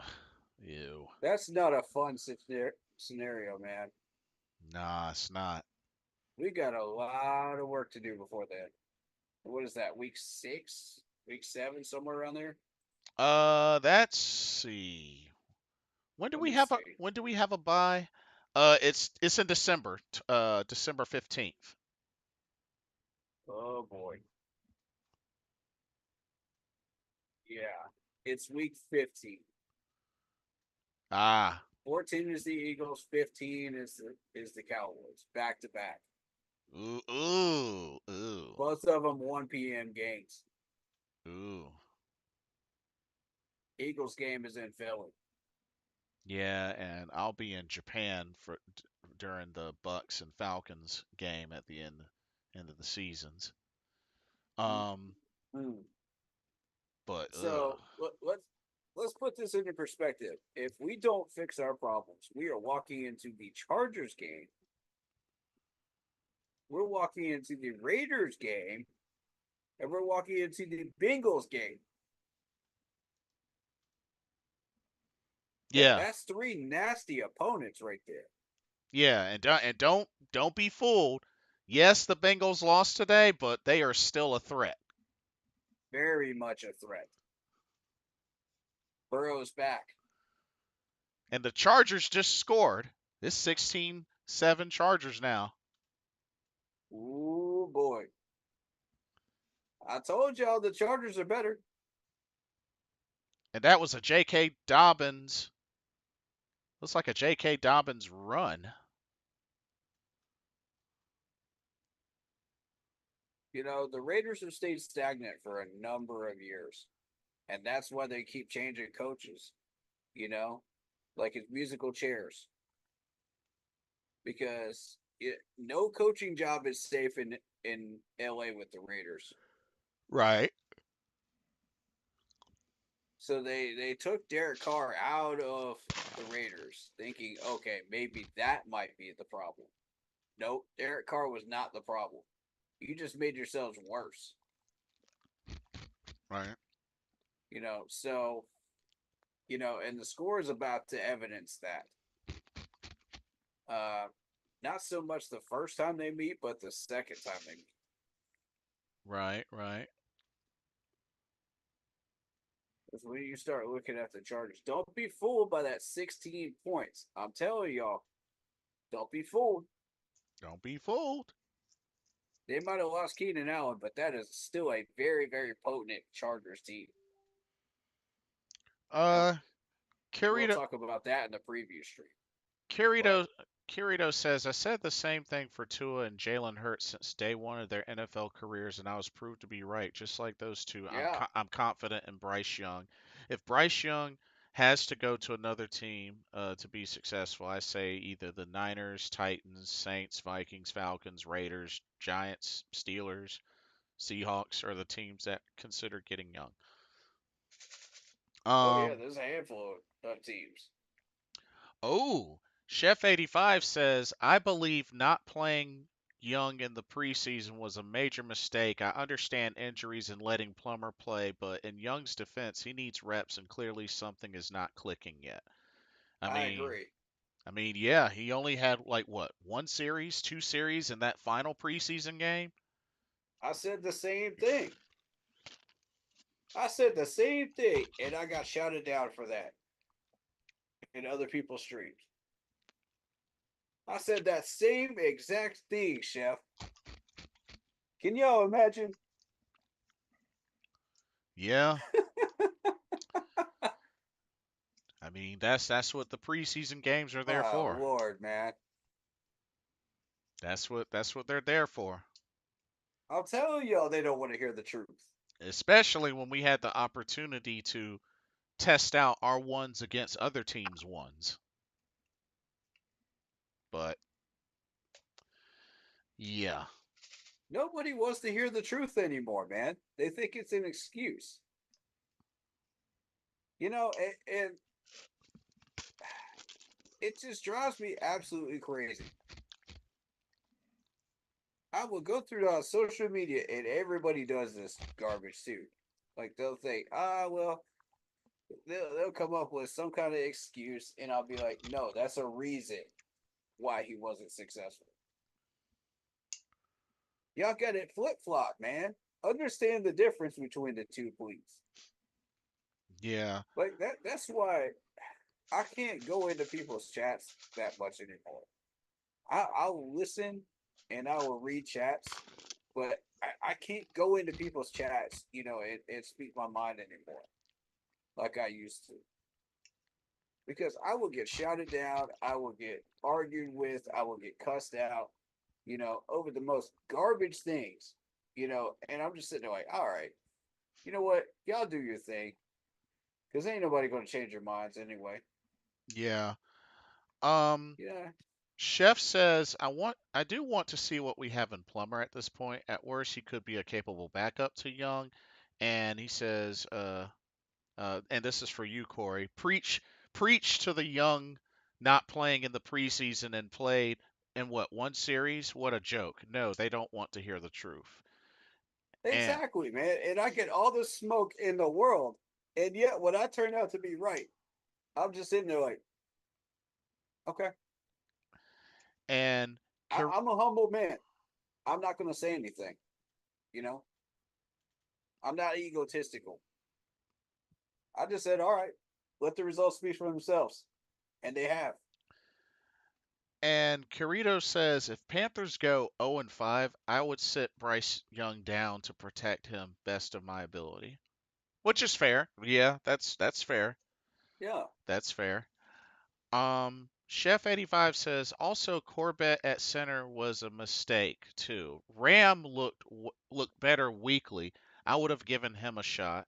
Corbett is another big money deal off the books next year. To just saying should should have drafted a center. I think I agree. there was one point, I think Corey, you mentioned there was a particular center you were looking at in the previous draft that you wanted badly, and we didn't end Yes, up I getting was. him. I forgot his name, but I remember I did too. you had mentioned a particular center. Let me look him up. I want to say he was from like TCU or something. It was a specific name. Centers drafted in the NFL draft. I'll know it when I see it. Yeah, because I know you pointed him out. Van Pran. Yeah, yeah. Zach Frazier was the talk of everybody's conversations, but Van Pran was definitely the runner up. And I That's who the it whole was. thing had to do with Brad Isaac saying, "Oh yeah, we're gonna do this and this and that," and then almost giving away the store. Yeah. Oh yeah, we're gonna draft the center. We're gonna draft this or we're gonna draft that. Yeah, it's like, shut up, Brad Isaac. You're giving away the store, bro. So Dave Canales had to clean up for him and say, no, we're not. We're gonna do all this stuff. Oh, We're gonna oh, Chef 85 says Van Pran Granger was sitting there multiple rounds and ended up going to the Bills. exactly. Yeah. Yet another piece that we could have had that goes to the Bills. Yet another one.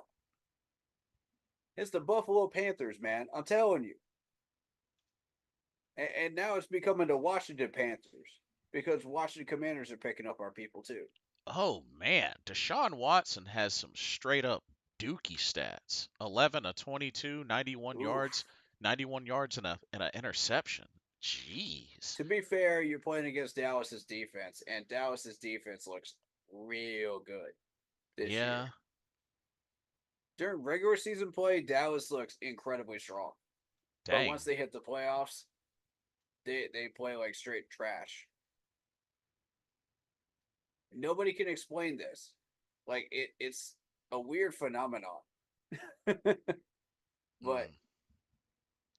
I mean, look at that coverage though. That's the type of defense I'm talking about. Dallas plays that every single game consistently during regular season. And as soon as they hit the playoffs, they play, Philadelphia. They play somebody good, and then they flip flop. That's case in point right there. Yeah. Kirito says, I never questioned Bryce Young's mental toughness. He came from Nick Saban, but there are only so many a man can take, and as Joker said, it takes one bad day to turn someone insane. Yeah, that's a good point. Mm-hmm. That is a very Mm-hmm. good point. Chef says, Ram is not bad. We need to give him a shot, a legit shot. Only true center on the roster. Interesting. Interesting. I would agree with that. I think out of the centers that are still available in free agency, you still got Tyler Larson. That could be solid as well. Yeah, he does only have a few years left in him, but we're only looking for a few years, so we could draft somebody and develop them. There you go. So, I mean, for a couple $1 million, I'd be willing to spend that for a center, you know. And again, that goes back to the players that I would drop off the 53, possibly drop off the 53 to make room for Jack Plummer and a center, you know. So, I mean, just looking at this depth chart, um, it wouldn't be on offense. We need everybody on offense. And if I was head coach, Black Shoe would be on the practice squad, and we would have ISM as a return man. Hmm. So that's the first change I would make. Uh, based on what we have and not being able to draft a tackle, this year, and just sticking with the roster that we have, okay, we'll leave that alone. We might, I might be tempted to go out and get a tackle if there's something out there. But if there isn't, then stick with what we have because that's just what we have. There isn't a big market. Joe Valesco, welcome to the stream. He says Dante Action Jackson got a pick today. There you go. There you go, Dante. Good job, man. Proud of you. See, I love uplifting players, even former players. Good for y'all, man. If you made a play, if you did something special, man, to help out your team that you got right now, good on you. Indeed. I support y'all, man. I love y'all. But getting back to my point, man, because on defense is where I would start making changes here because I don't know anything about John Radigan. Tell me about John Radigan because I don't know who this dude is. Tariq Castro Fields, don't know who he is. Shamar at corner, don't know who he is. Those are the three I'm singling out right now. I like everybody else, leave them alone. You know what I mean? Mm-hmm. Oh, they got a finally, touchdown finally. Nice. Yeah, Jerry Jeudy. But keep in mind, Jamie Sheriff would probably be the next one that I would target.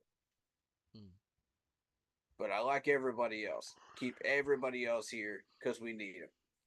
Chef 85 says drop Jaden Peavy from the roster.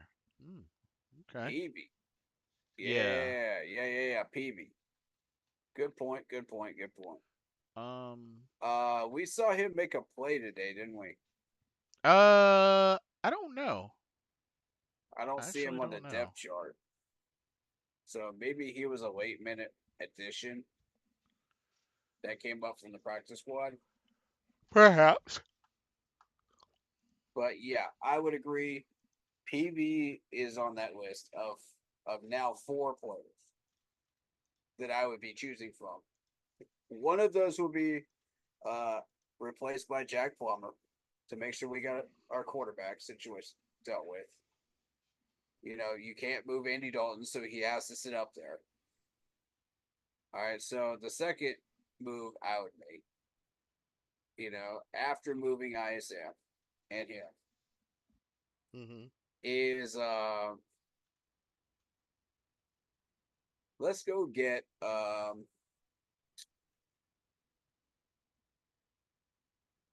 running back that we saw take care of business against the Jets. I want it back because that type of energy is what we need in this locker room. Chef asks, let's see. Nijman is not on the field a lot at the moment, still working his way back from preseason injury. Did Jamie Sheriff get on the field today, who played opposite Clowney for most of the game? And working, I didn't get to see the game, unfortunately. Let's find out. I don't think so. Oh, Uh, 43. Yes. Yes, he did. oh, he did? 43. Okay. Yeah, he did. Yeah, he made some plays. Okay. I'll leave Sheriff alone. Honestly, I'll leave Sheriff alone because I saw him make a few plays and I was happy with it. Let's see Sheriff's numbers today. Carito, what's your question? Chef 85 says Dylan Johnson needs to be That could have been easier. on the roster instead of Blackshear. I love the way Johnson ran in the preseason north-south guy. I liked him too. Yes. I liked him Yes. too. Yes. We need that type of energy in our locker room. That's what I was just saying. You know, continuing on with where I was going with that. If you bring in somebody like that that's willing to push and do things regardless of the fact that we're down 9 points, down 11 points, however many points we're down by, and this dude is still being a workhorse and playing to the final whistle, that's motivation for everybody else right there. People will feed off of that in our locker room. And that's a positive thing. You know, regardless of the fact that we didn't use our timeouts correctly, or we didn't use the clock management correctly at the end of the Jets game. That man came out there and balled out and got a touchdown. Regardless. Right. Now, I've always said we're looking for the next Effie Abada. That dude to me is the next Effie Abada. He made the most of his opportunities. Mm-hmm. And he came out there and said, I'm going to make a statement. I don't care what the score is. I'm going to come out here and ball out for you because I want to make this team. That's somebody I want right there. That's that competitive fire that I'm looking for. And if you could do that consistently, oh, heck yes, you're making about 53. So, going back to, and I don't see Jamie Sheriff in the stats. So, that might have been Iku. That might have been Iku. Might have been Iku. What number is Iku? Iku Leota. Yeah, what number is Iku? Let me just double check this real quick. 46. Yeah, it might have been Iku that I saw.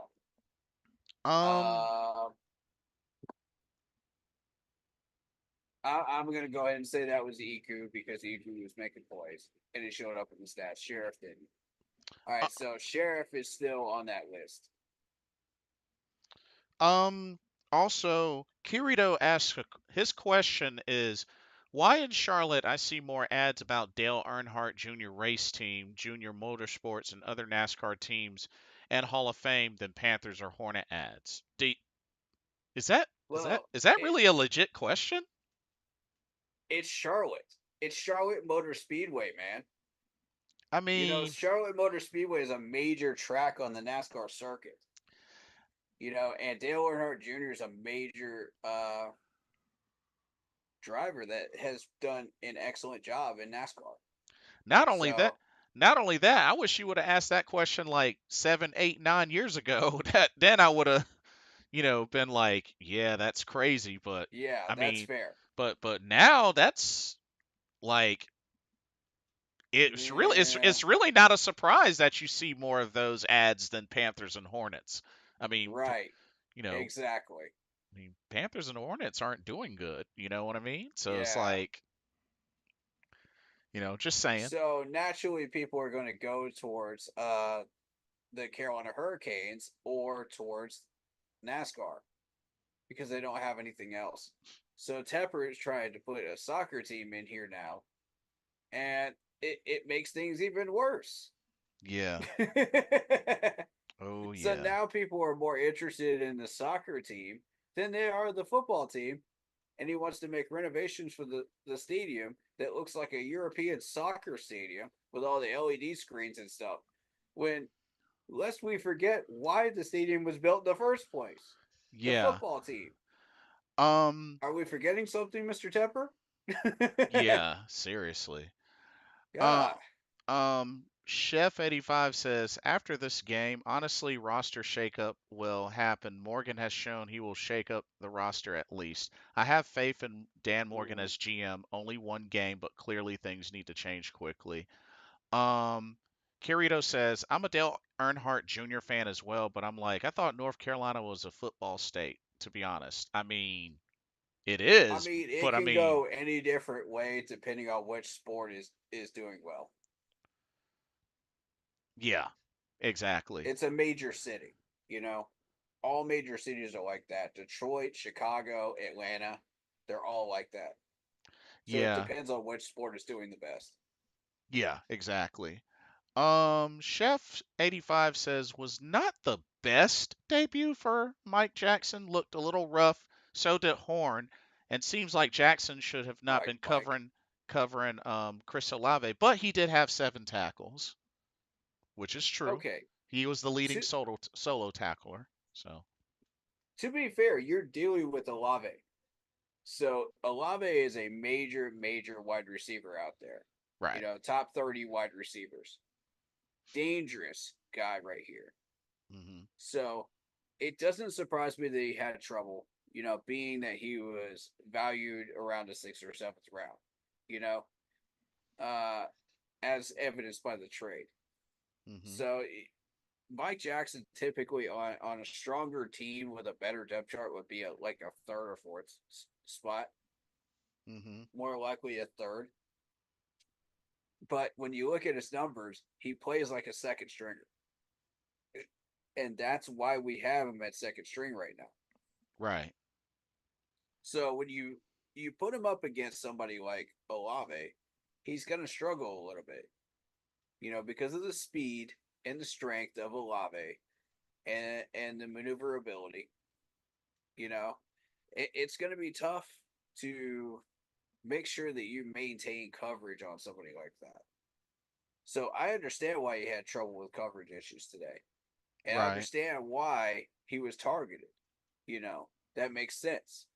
Hmm. And I pointed that out during the Saints the preview game stream too. Yep. So, but overall, I think Mike Jackson actually made some plays today that actually caught my attention. I liked them. I was Um. very happy with that first look at him. Curito says, keep in mind when I started watching the NFL is when Cam Newton's second or third year in the NFL. Oh, okay. So, Okay, in the 2000s. No, hey, nothing wrong with that. Nothing wrong with that gotcha, at all. gotcha. That's what's up.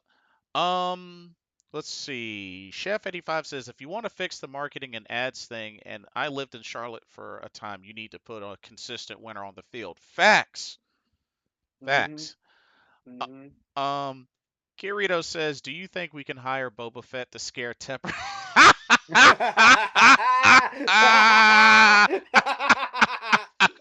I like this guy. I like this guy. This Love guy it. has some personality. I like this guy. Oh Oh, man.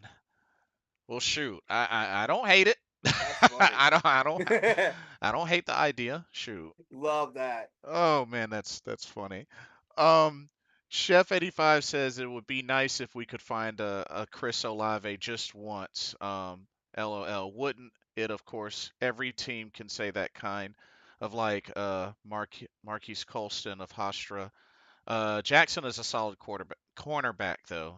Not knocking him.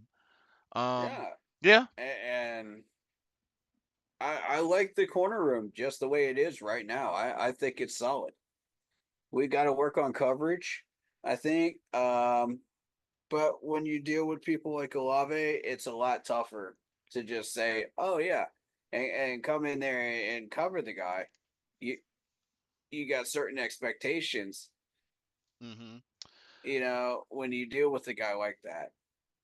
But you got to be realistic too and say, "Well, there's going to be coverage issues."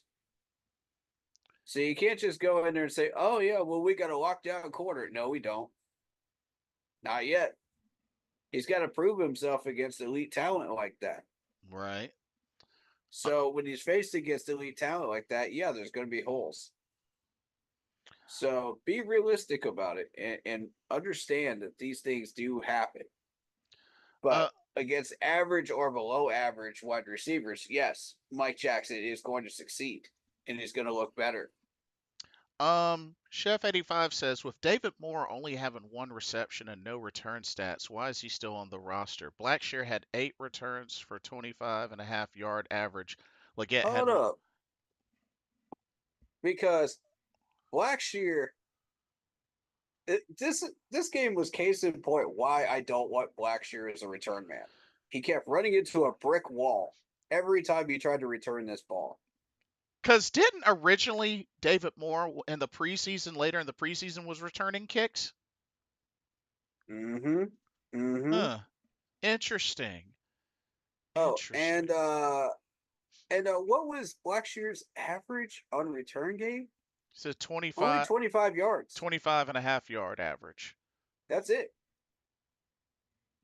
He only averaged over 204 yards. That's it. Now, if you put ISM back there, ISM would double that. Yeah, I mean, after all, he did get us a punt return touchdown last year. ISM was the guy. I watched him during the Bills game. And I said, this dude is still doing this. Second string, third string, fourth string on down. This is our guy. Yeah, I said, we got a winner here. Why did we cut him? yeah, I have no idea. I wanted to But keep you him. want to throw out David Moore and say, oh, well, this guy only had one catch. Okay. Well, if you watch David Moore's entire body of work in the preseason, this dude was absolutely killing it. Yeah. So there's a reason David Moore is here. He beat out all those wide receivers that were trying out for the 53.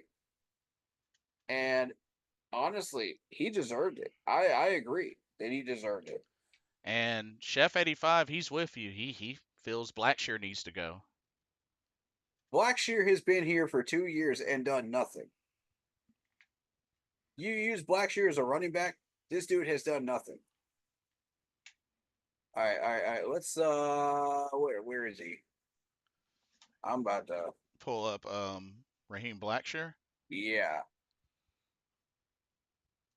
I want his numbers because he was in return game. That's why I couldn't find him. Okay, there he is. Okay. Stats overall. And we're talking 2 years now. This dude's got an average of 3.3 rushing. Only 3 touchdowns to show for his work. And only 8 rushing first downs. That's it. Mm-hmm. He only had 7 rushing first downs last year on 23 carries, 77 yards. Dude kept hitting a brick wall every time he was trying to hit the line on draw plays. Mm-hmm. And I was like, this dude is not it. Okay, you try him out on special teams. I don't have a problem with that. Let's see what he does. So let's look at his return game. We're still looking at only 513 yards last year. That's it. Yeah. For the entire year on kickoffs. 55 yards on punts. That's it. You want to try to tell me that this dude is the answer at punt and kickoff return? Or even at running back right now? Practice squad it. Yeah. I watched this dude for 2 straight camps, and he did nothing to impress me. Yeah. ISM got a injured high ankle sprain, I believe. Again, so why is it we have guys like D Johnson, Plummer, Moore, and we keep playing the wrong guys, bad coaching moves, dumb decision making. Need to try to bring ISM back if and when he is healthy. I would just IR him to keep the rights. Blackshear is a subpar sub package player. Adios. Yeah, I completely agree. I think you pretty much summed up everything I could possibly say about ISM. I agree. And Blackshear. And the whole situation in general. Yeah. I've been meaning to get to this for the longest too, because you try to put Blackshear in a receiver role. Okay, 10 and 12 targets, 93 yards. No touchdowns though. Right. So he's stretch. You can use him to kind of move the sticks, but that's about it. In receiving. Yeah. Oh, Geno Smith had a 34-yard rushing touchdown. Okay, Gino. Dang. There you go. Okay. But yeah, that 3.3 in the rushing, that ain't it. Uh, So, Curito says, I wanted to play football in high school, but parents said no, but they allowed me to play basketball in high school. Wait, why wouldn't they let you play football, but basketball? Huh, uh-oh. that's a bummer. Uh-oh. Tampa Bay just scored 29-14 Oh, okay. Some news over Washington. some news for you, Corey, on John Radigan. Chef 85 said John Radigan was with the Seattle Seahawks when Dave Canellis and Dan Morgan were there, or they had knowledge of him, and special teams coach wanted him back apparently. Okay, special teams. I honestly don't have a problem with that. If you believe in him highly for special teams, that's cool. What about Tariq Castro Fields and Shamar? So it's down to those two, really, and Jamie.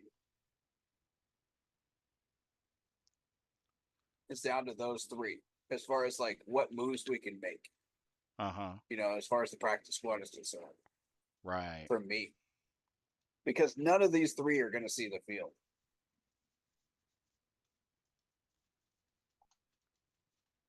And John Radigan is going to be special teams, probably Sheriff as well.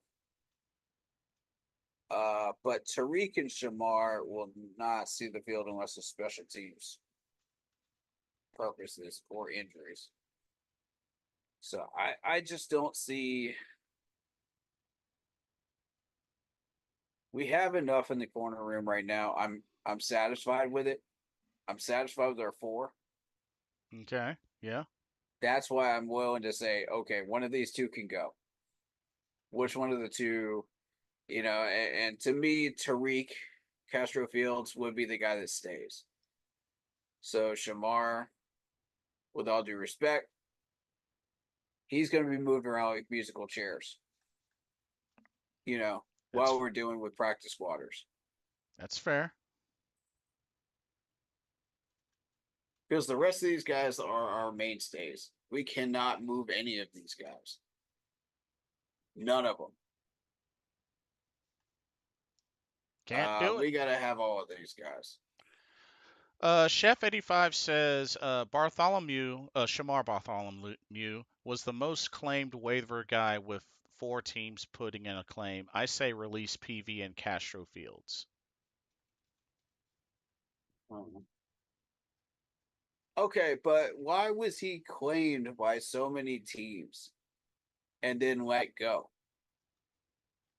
There's the other part of it. And then let go. Here it is. So you can't just, look at one side of it and not look at the other. 6'1", 200 pounds, Shamar. Okay.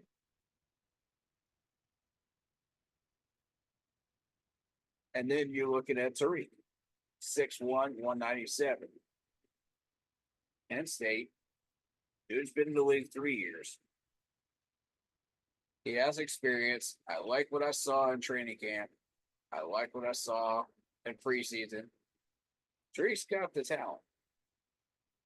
I don't question why he made the 53. However, what I prefer to see that particular running back that we were talking about make the 53 instead, or Jack Plummer, yes. I would have much preferred Jack Plummer made the 53. If we can't get either one of those, then I'm glad it was Jordan Matthews. Yeah, because I was really glad that they brought him back. Absolutely. Yeah. Absolutely. But in not doing so, you are taking the risk that somebody is going to grab these guys. And that's a problem. Then what are you going to do with a quarterback if both Jake and Jack Plummer are gone? Then what? And keep in mind, we just got Jake back from the Saints practice squad. That is true. Yep, that is true. If we lose him again, he's gone. Which, if we keep Jack and we put Jack in the 53, I'm not mad at it. So if we lose him after that point, we lose him. So Chef 85 says Castro Fields has never really stuck anywhere, but it comes down to a vet or at least experience versus rookie upside. Either way, neither Castro Fields or Bartholomew, which Bartholomew is a rookie. Either way, pick one or the other. Someone has to go. We're waiver wire pickups. Dylan Johnson to replace Blackshear and Plummer needs to be added to the 53 in replace of Peavy. There you go. I agree with those moves.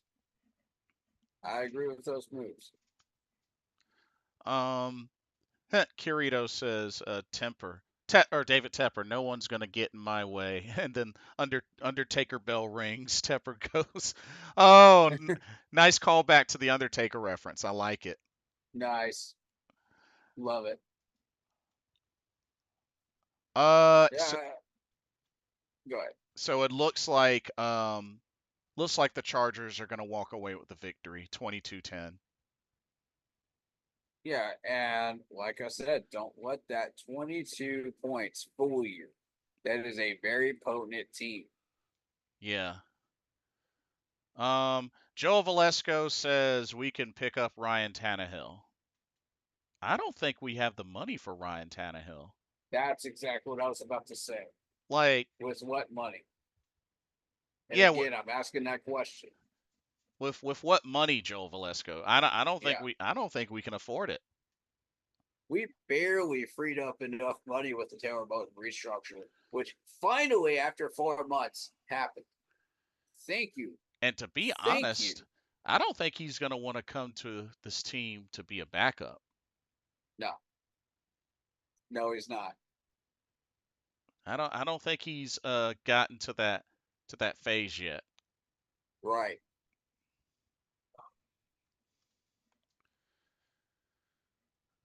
Um. So yeah, Chargers win, who we face in week 2. First home game for Carolina. Yep. Now I'm gonna tell you right now, if we come home and we open up at the Bank of America Stadium with a similar or worse type of performance, oh, you want to see some pissed off fans? Shoot. And my whole thing is like, yeah, a lot of our performance is going to look like that because it's the Chargers. So, I'm not trying to make up excuses for our players, but it's going to look like that because of the competition we're playing. So, uh, I hate to disappoint you there, but this is not going to be a pretty game coming up. Yeah, we Yeah. might fix some of this stuff, but, how much? To what degree? Before we walk into that Chargers game. Right. But, like many people have said, any given Sunday, maybe the Chargers fall flat. We take advantage of it. But it's very, very doubtful. Yeah. This is a very consistent winning team. And they're in the playoffs every year for a reason.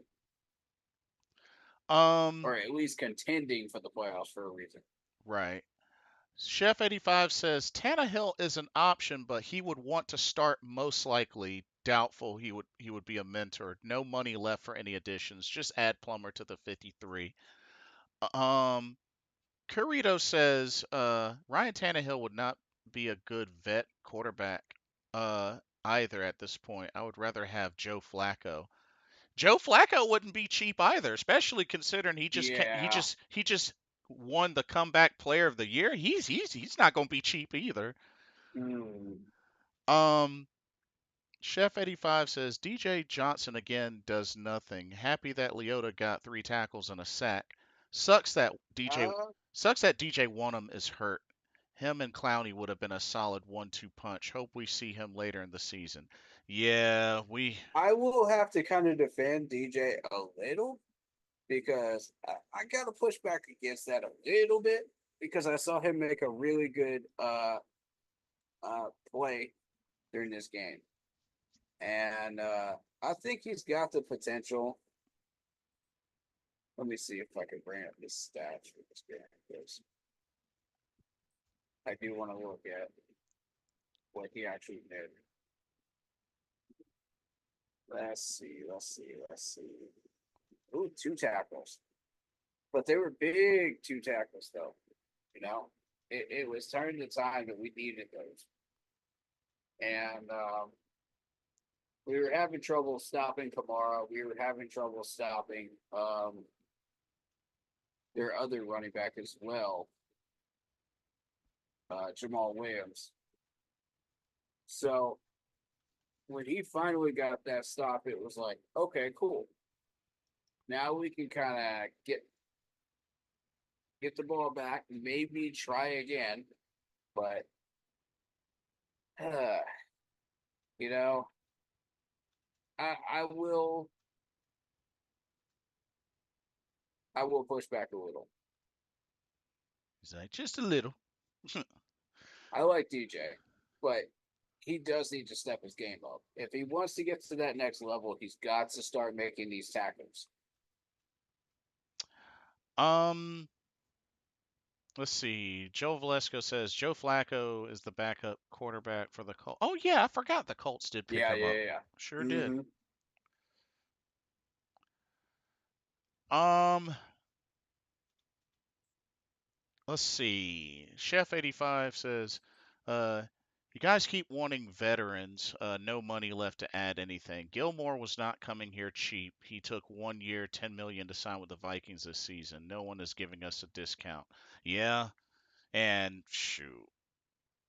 While it would have been nice, Stephon Gilmore kept playing games as well, so Yeah. Mm-hmm. there was that whole thing. Yep. Um, But Browns just got called for an illegal shift. And there was the whole thing about that with the Thursday night game with all the illegal shifts and stuff, Oh yeah, that was pretty illegal frequent. formations. I just wanted to bring that up.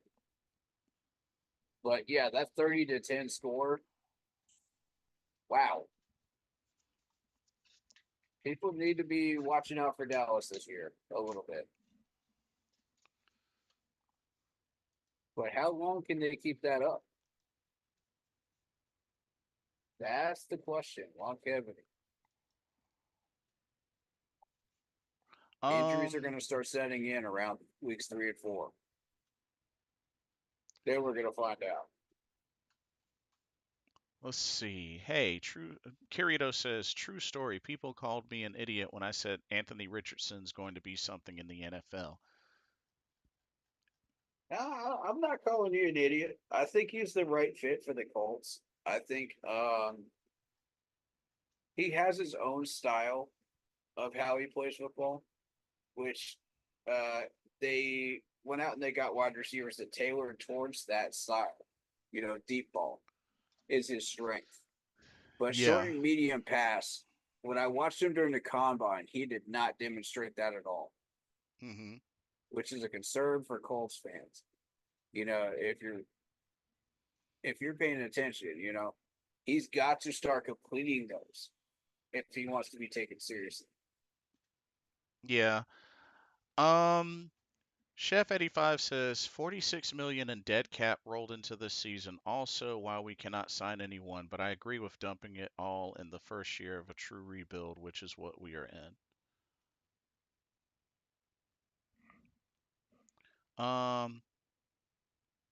Well, gotta give a shout out to Kirito. He is vouching very, very heavy for AJ McCarron.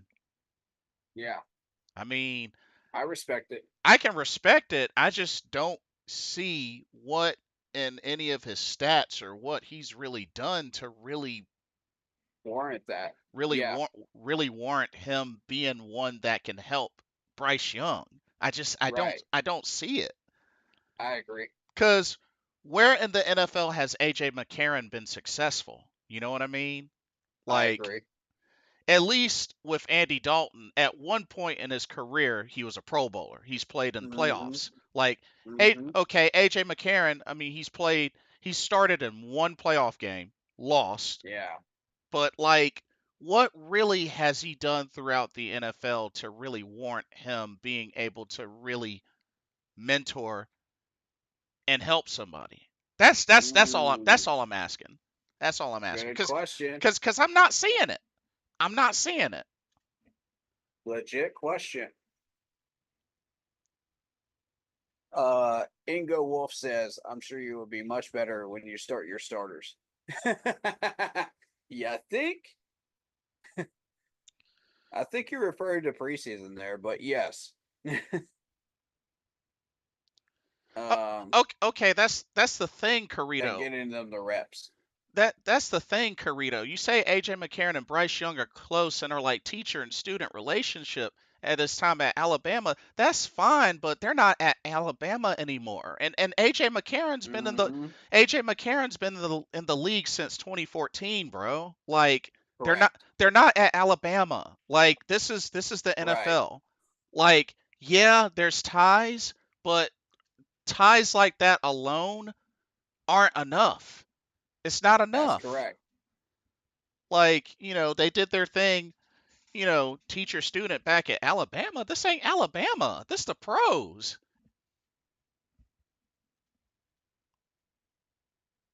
I mean, Bryce Young did plenty to get a chance and a shot at the pros, but then once you get to the pros, it's a whole nother realm. And AJ McCarron I mean, he's played in the difficulty level goes up by 1,000. Yeah, I mean, he's played in 20 games, total in his, between regular season and postseason, but it's only started in 5 of them, and it's just like. Ask a player in the NFL what the difference is between the level of difficulty in college versus the NFL. Go ask them. Julius Peppers was one of the few first people to talk about that as a Panther. Mike Rucker was too. Oh yeah, good point. Yeah.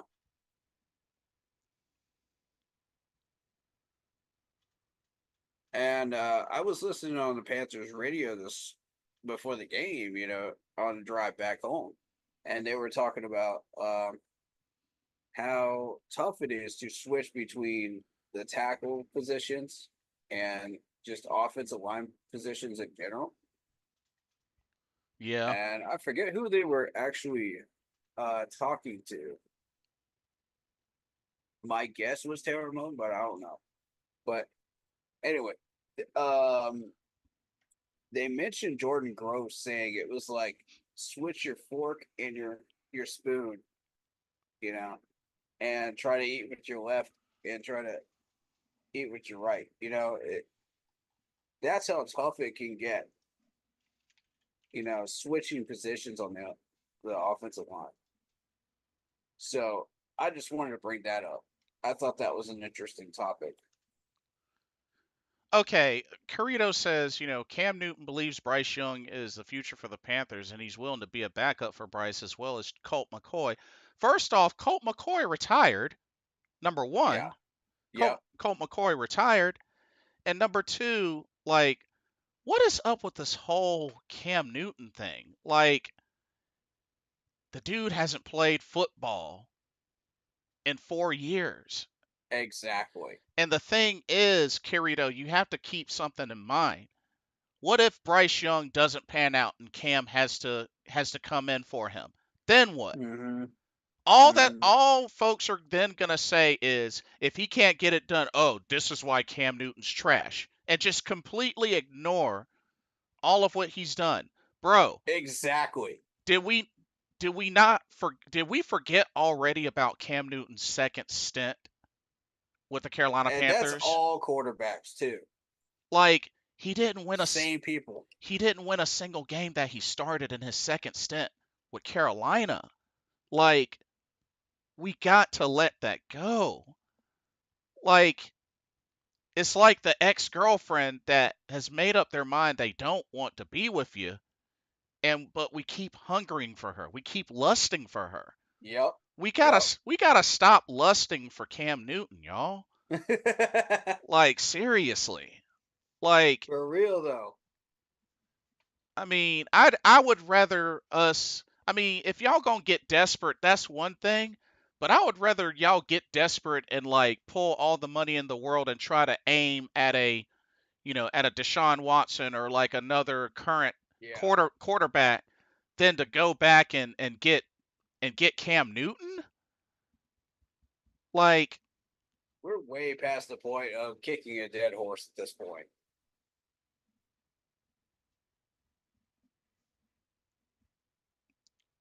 oh, It's like, come on, man. oh, Carrito says what's an ex-girlfriend? I see what you did there. I see what you did there. That's bold. That's bold. Wow. You know what? I can give him props for that. That's bold. That's Wow. bold. I give you that. Okay. But it still doesn't change my my overall point. Is Oh, shoot. ultimately what I'm saying. It's like Okay, Micah Parsons, go ahead, man. Give me the fantasy points. Go ahead, man. and Let the big dog eat.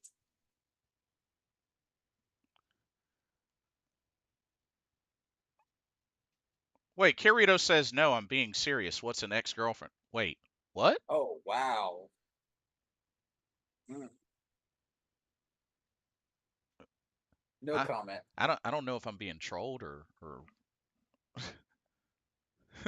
I I I don't know how to respond to that. What's an ex-girlfriend? I guess you. I'm gonna say no comment. Yeah, yeah, yeah. Question for both: is this year our make or break it year for Bryce based on what we have added around him? I'm gonna say possibly because I do believe that yes, we did add a bunch of pieces that we needed to add.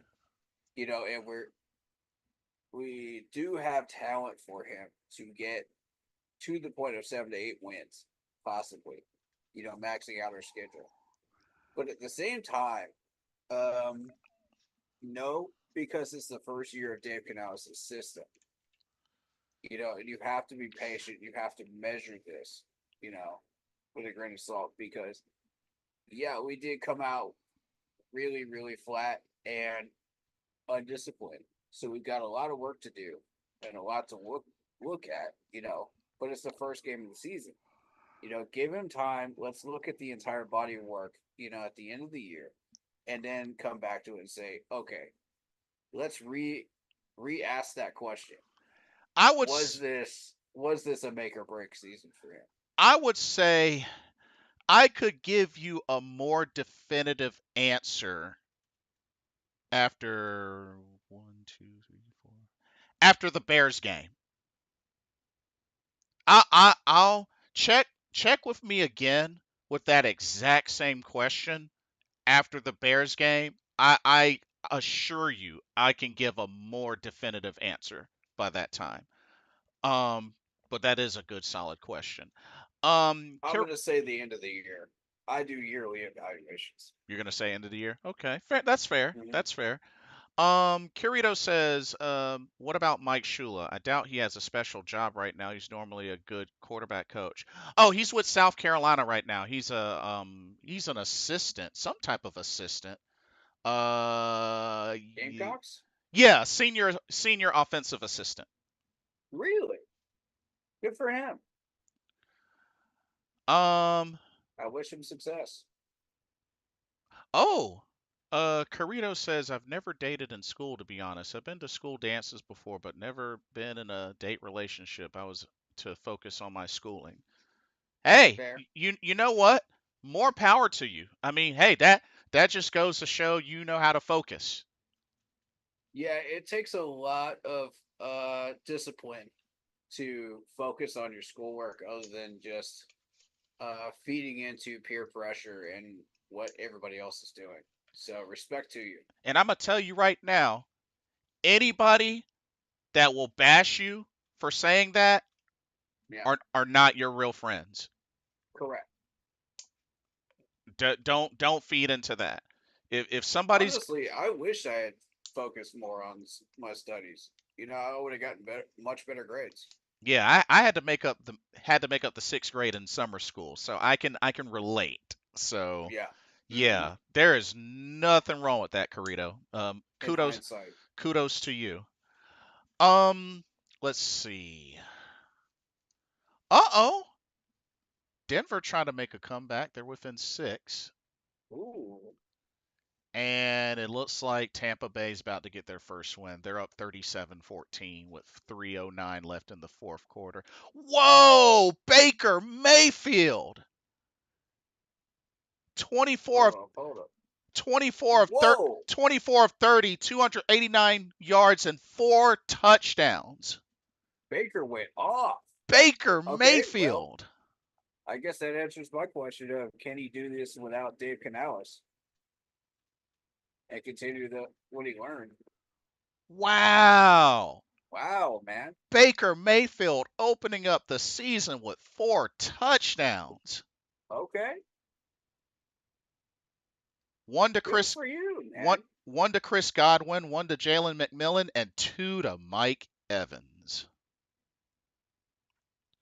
Oof. Hmm. Dang. You know, just goes to show at one point a lot of folks were saying Baker Mayfield's trash. He goes to the Bucks and this dude is slinging it like it's nothing. Oh man. They said the same thing about Tannehill before he got that quarterback coach, and the Yep. same thing about Geno Smith before Dave Canales worked with him, Yep. and he turned out to be a baller.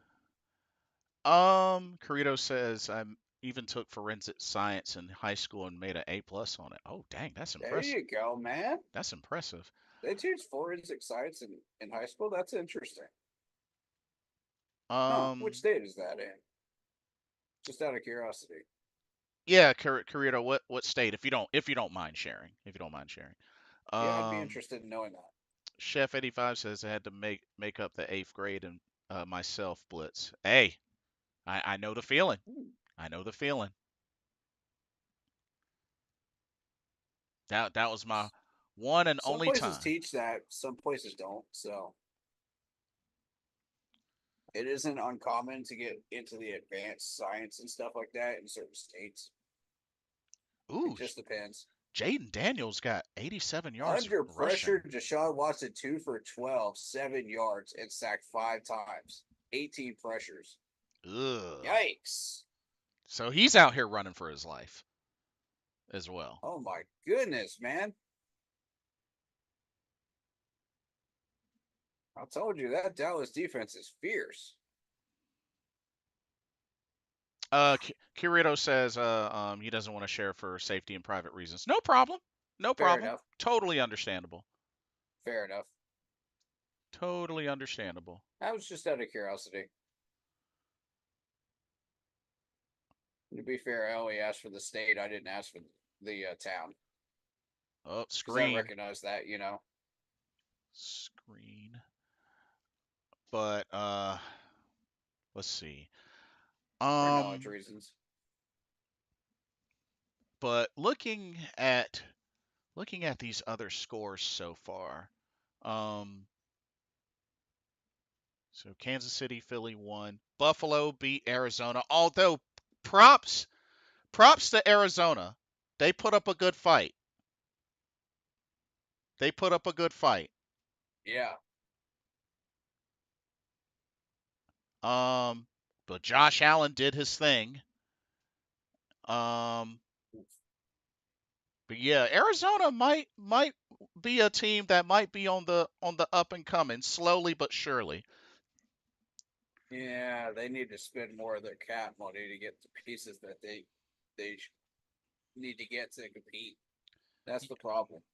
Seattle just keeps reloading and keeps getting better. You know, and Arizona just keeps staying stagnant and not spending their money. And Yeah. that's the GM. Y'all need a new GM out in Arizona. I give you props for having the weaponry that you've had out there, but it's not enough. Yeah. Chef 85 says, got to stick with Canellis longer than just 1 year too. Cannot have a coaching carousel every year. Agreed. Young will be here at least through 2025, I have a feeling. Edge, offensive tackle, cornerback are our biggest needs 25. Good call. Yep, I agree. Good call. Mr. Gemini, welcome to the stream. He says, what do we do with Bryce? I mean, it's only his first game of the season. I mean, yeah, nothing you can do with Bryce yet. I mean, you gotta see if he can bounce back. I mean, we open up with our first game at home next week against the Chargers. I mean, we gotta give folks an opportunity to bounce back, especially. There's still 16 games left, folks. Yeah. So we gotta see. This season ain't over yet. Just because you saw one bad game. Tepper needs to continue. Oh, what a pick! My goodness. Oh, is that Quandre Diggs? Yes, it is. Oh, shoot. Oh, my goodness.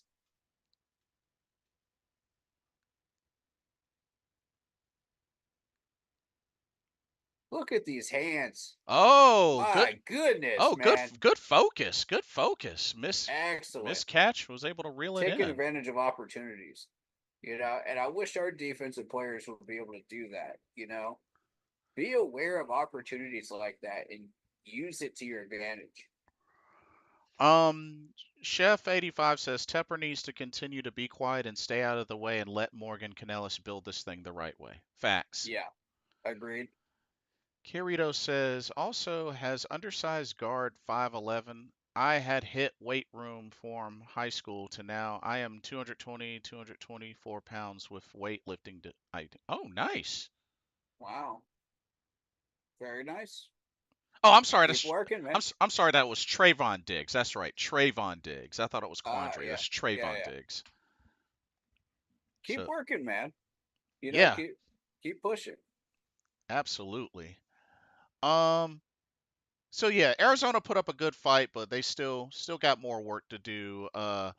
New England beating Cincinnati, that's a pretty big upset. Yeah, it is. Uh, Um, Ramondre let's- Stevenson had a good game, 25 carries, 120 yards, and a touchdown.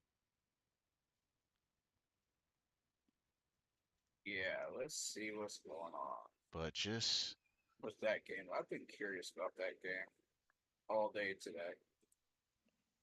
Kept seeing the score.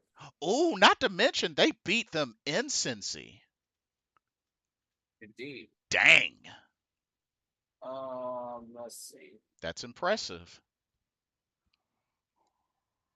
Joe Burrow, 21 for 29, 164 yards. All right, so Joe Burrow is what was not the problem. Got sacked 3 times. Yeah, Dak Um, Moss, 9 carries for 44 yards and a touchdown. DeMar Chase, 6 catches for 62. And I mean, these are typical numbers. So looking at Patriots, they got split carries going on with the running backs in New England. So you mhm. got Stevenson and I forget who else. Yeah, But that's just the way they've done things for a number of years.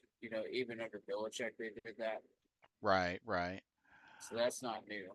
Jacoby Brissett, 15 for 24, 121 yards. And you got Cooper, 2 receptions, 31 yards. Okay, let's try to look at turnovers. Cincinnati had 2 turnovers. So when you see numbers like that, you automatically go to turnovers because that's going to be the difference maker Which in is a fair a point. tight score like that. Definitely a fair Even point. number of first downs, even number of yardage, but the 2 turnovers, that's what made the difference in this game. Yep. That's how the numbers can tell you a story about what's going on. But you have to actually watch the game to understand the full story of what's going on. You can't Yeah. just rely on the numbers. Let's see. Mr. Gemini says the whole team was lost out there today. This is what happens when you don't play your starters in preseason against other starters. They just do one drive in the final preseason game against backups and say that's enough. Wasn't prepared at wasn't prepared at all. Unacceptable. And I missed the press conference. What did Dave say? Oh, I didn't catch it either. I So didn't catch it either. yeah, I have to look back at that later. Um, I will too. let's see. Um, see, Minnesota destroyed the Giants, which Sam Darnold had a good game. Mm-hmm. Chicago beat Tennessee. Um, Pittsburgh beat Atlanta. Miami came back. Minnesota beat the Giants. Yeah, Miami came back and beat the Jacksonville Jaguars. The Texans beat the Colts by 2 points. Hmm. You were interested in that game, as I recall in the preview. Yeah, Um, 29-27 Texans. That was a really close game. and it's because Anthony Richardson went 9 for 19, 212 yards, 2 touchdowns, and a pick. Ah. Oh, he also had a rushing touchdown as well. Okay.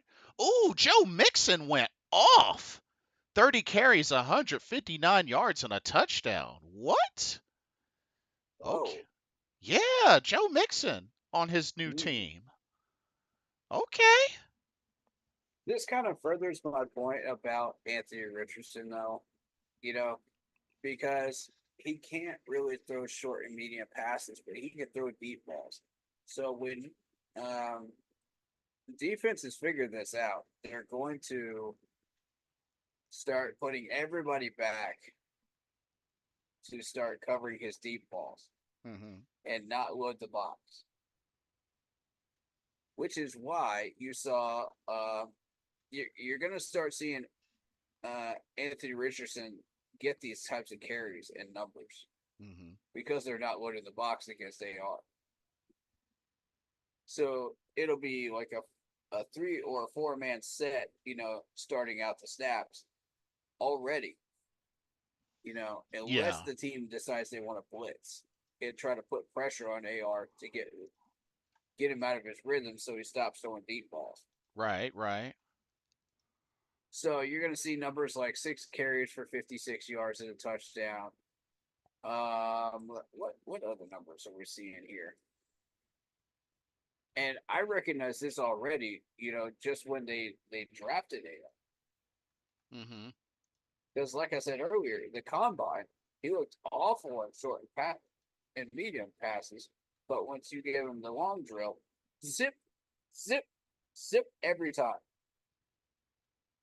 And it confirmed everything I thought I was looking with his scouting report. Yeah. Right.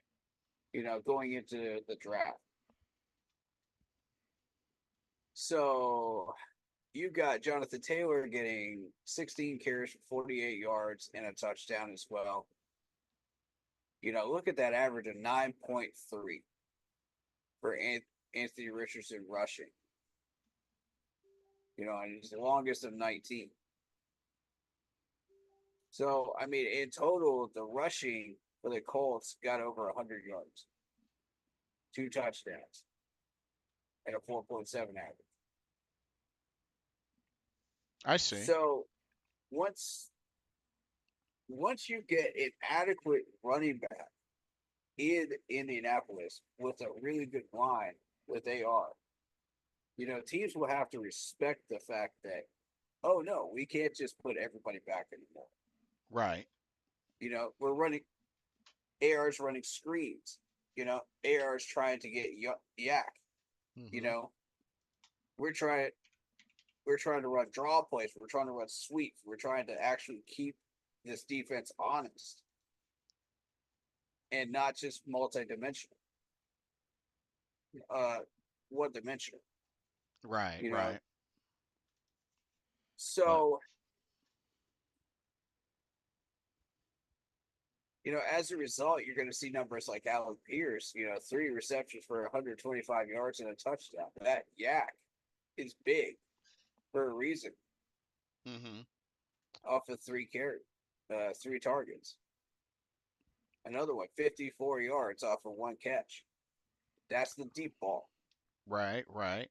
Michael Pittman Jr., deep ball. Adonai Mitchell, deep ball threat.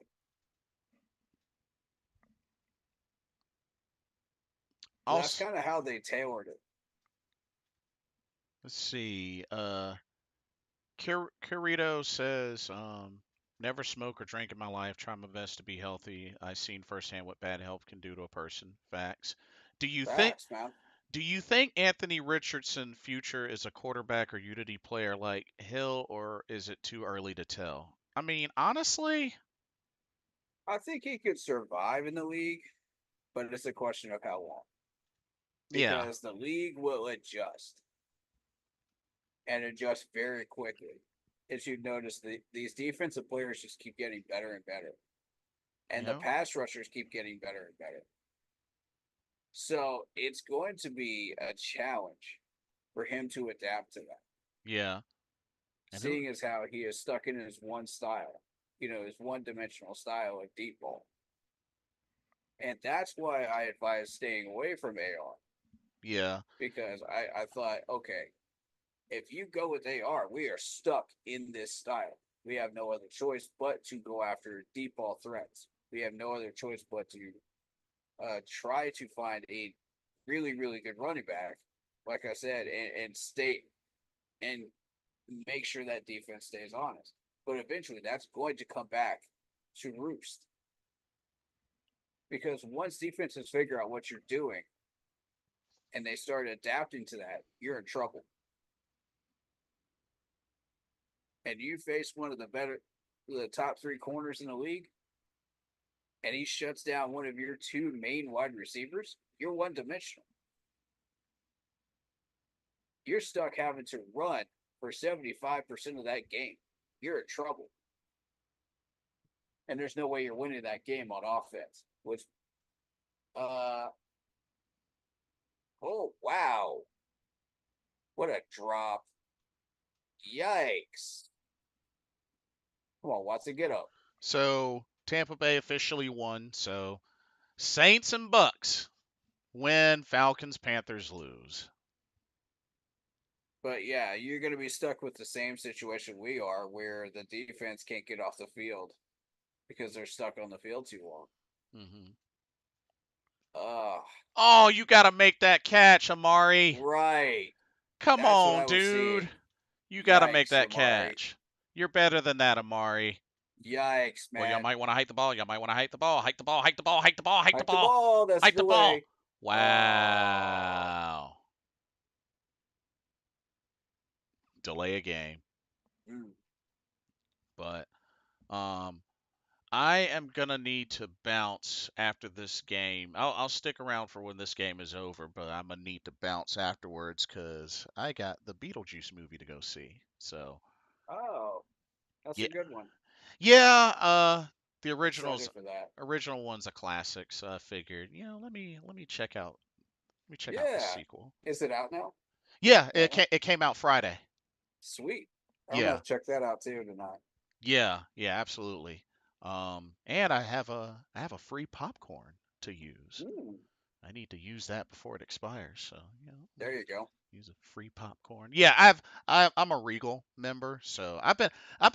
Me I've been a too. Regal member for like the last like 8+ years.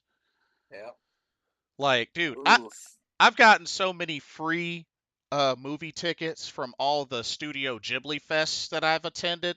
Man, I think I've like had like 8 or 9 free movie tickets just from doing those. Cause Yeah.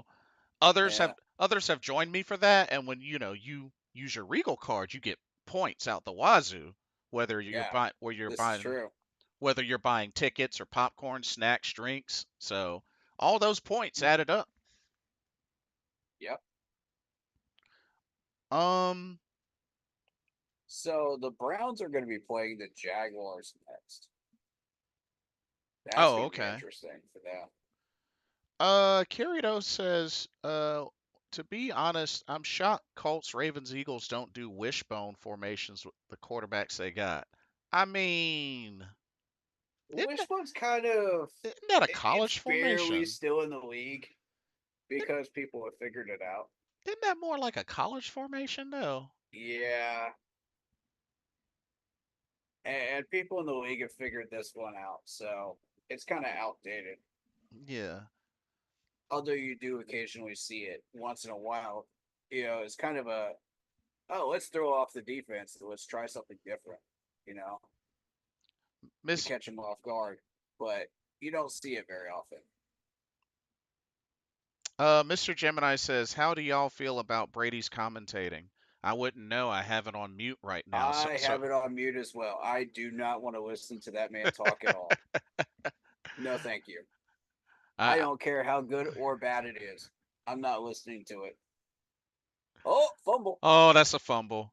Oh boy. I think the Browns still got it though.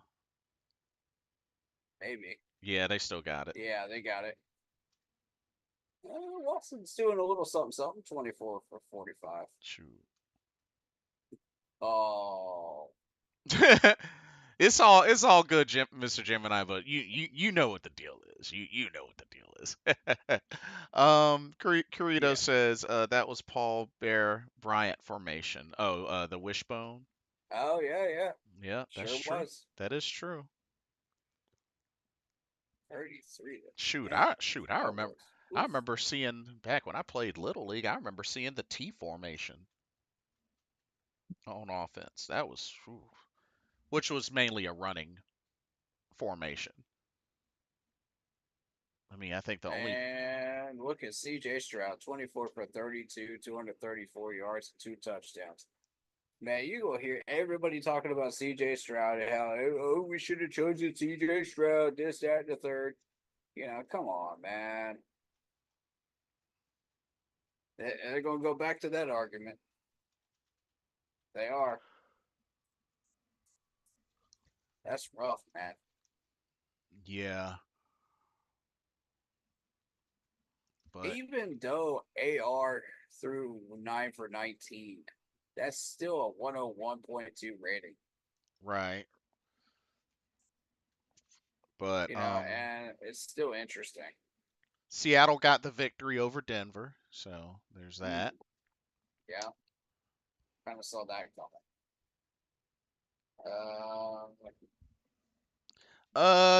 Kirito says, I bet I could name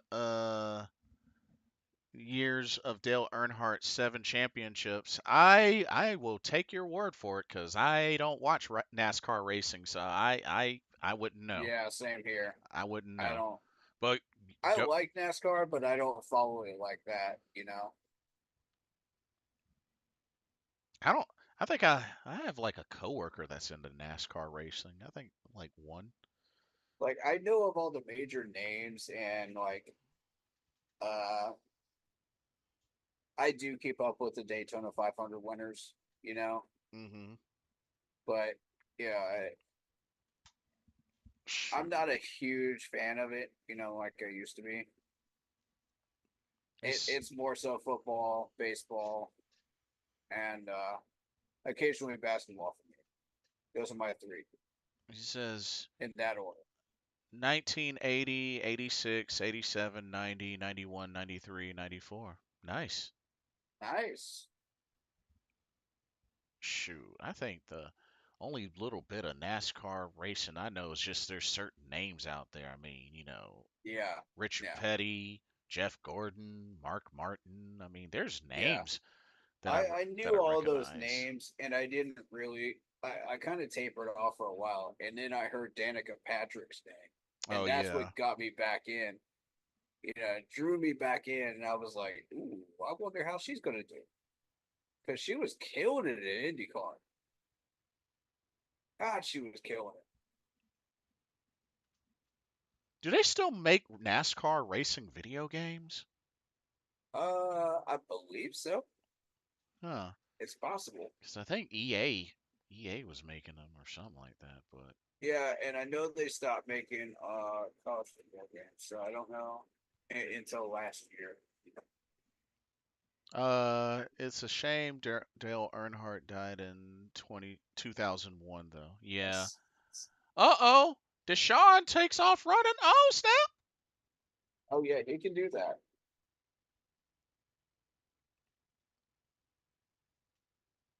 Dang, he's been running a lot today.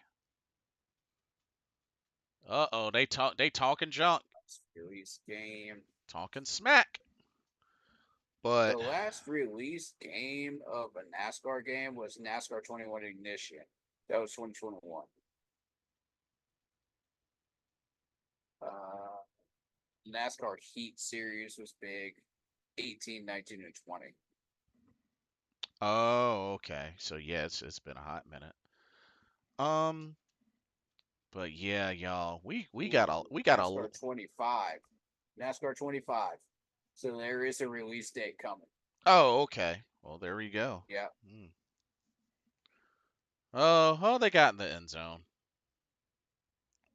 But yeah, y'all, we got a lot to fix and just work on Yeah. in preparation for the Chargers week 2 at home. We cannot have this type of performance in Bank of America. Our fans will like just raid the place in a bad way and just and we don't want no bolts coming up in Bank of America having the last laugh. So we better Carolina Panthers, y'all better get it together. Better get it together. I But feel like technique, footwork, hands, that's the first thing we need to work on. Tackling. Let's get all the fundamentals dealt with, and refine those throughout the week. Each practice, work on those for a significant amount of time because that was one of our biggest problems. I think I'm not so much concerned about the penalties, because half of those were garbage penalties anyway. We'll try to settle those a little bit. We'll try to clean those up. Uh, as every team has their penalties, Yeah. regardless of what the score is. But it's more so I need to see some healthy patterns start to develop with these Right. players. What were you doing that made you successful? Go back to that. Go back to those roots. Go back to whatever you do and do it proficiently. Right. Find your spark. What got you into football? What made you want to play the game? Go back to your original fire Gonna need and to. bring that fire. Oof. Because that's what we need on the field. Remember what it felt like when you were competing for a job in training camp? Bring that to the field. Bring that energy to the field. Yeah. Need to. Desperately. Cowboys play the Saints, the Ravens, Giants, and Steelers next. Ooh.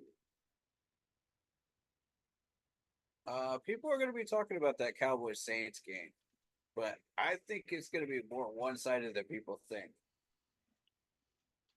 Oh, you think Saints can so? hang with them for about 3/4, but it'll look about the same.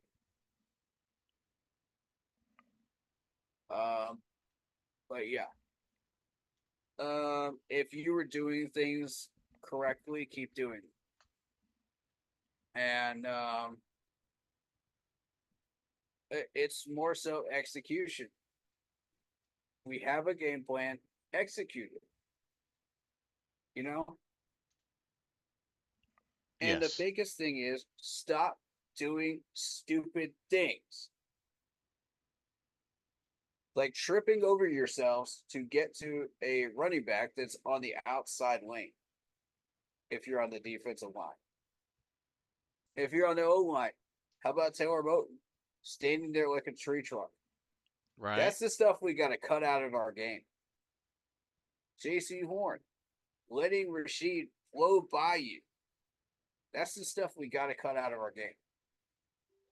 If we want to start succeeding, Agreed. be more disciplined. Understand your opponents. And understand what it takes to take care of business. Indeed. Indeed. And then execute it.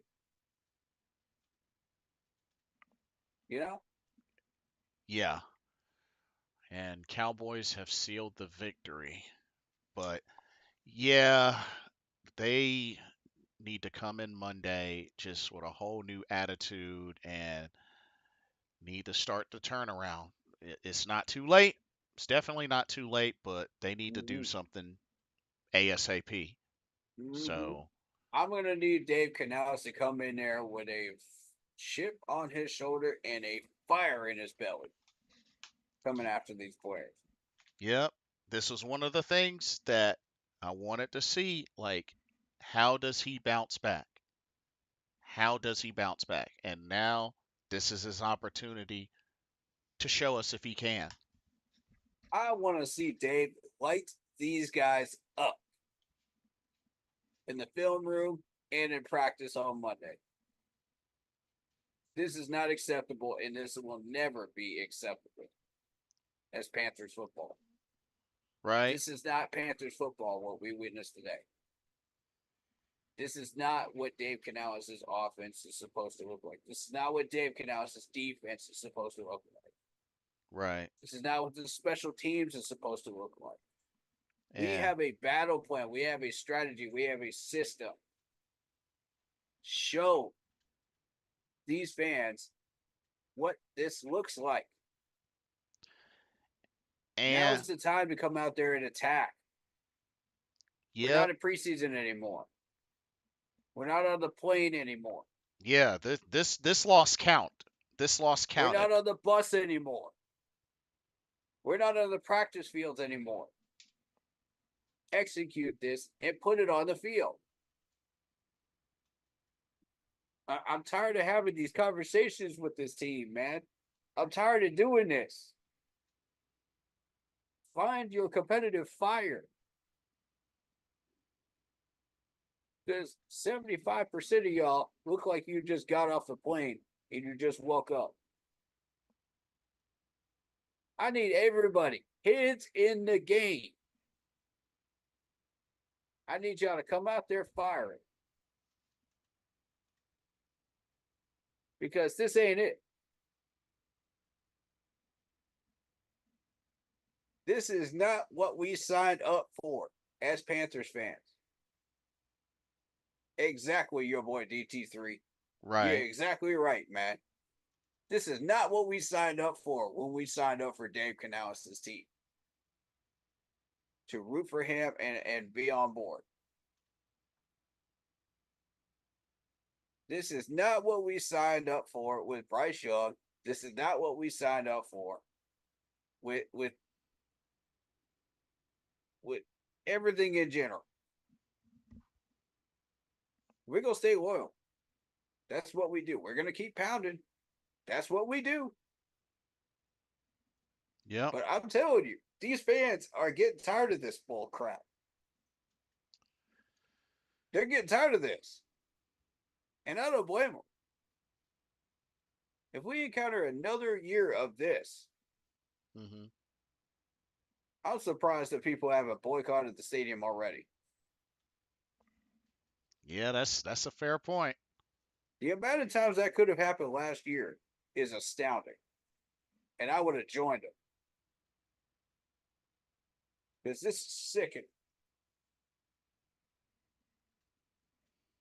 Now, when I told y'all to remember what it felt like when we went 2 wins, this is not what I meant.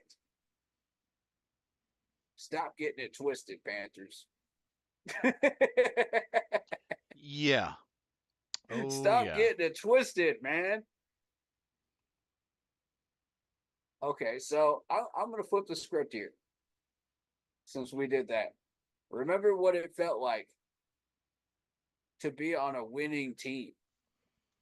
Yeah, that is true.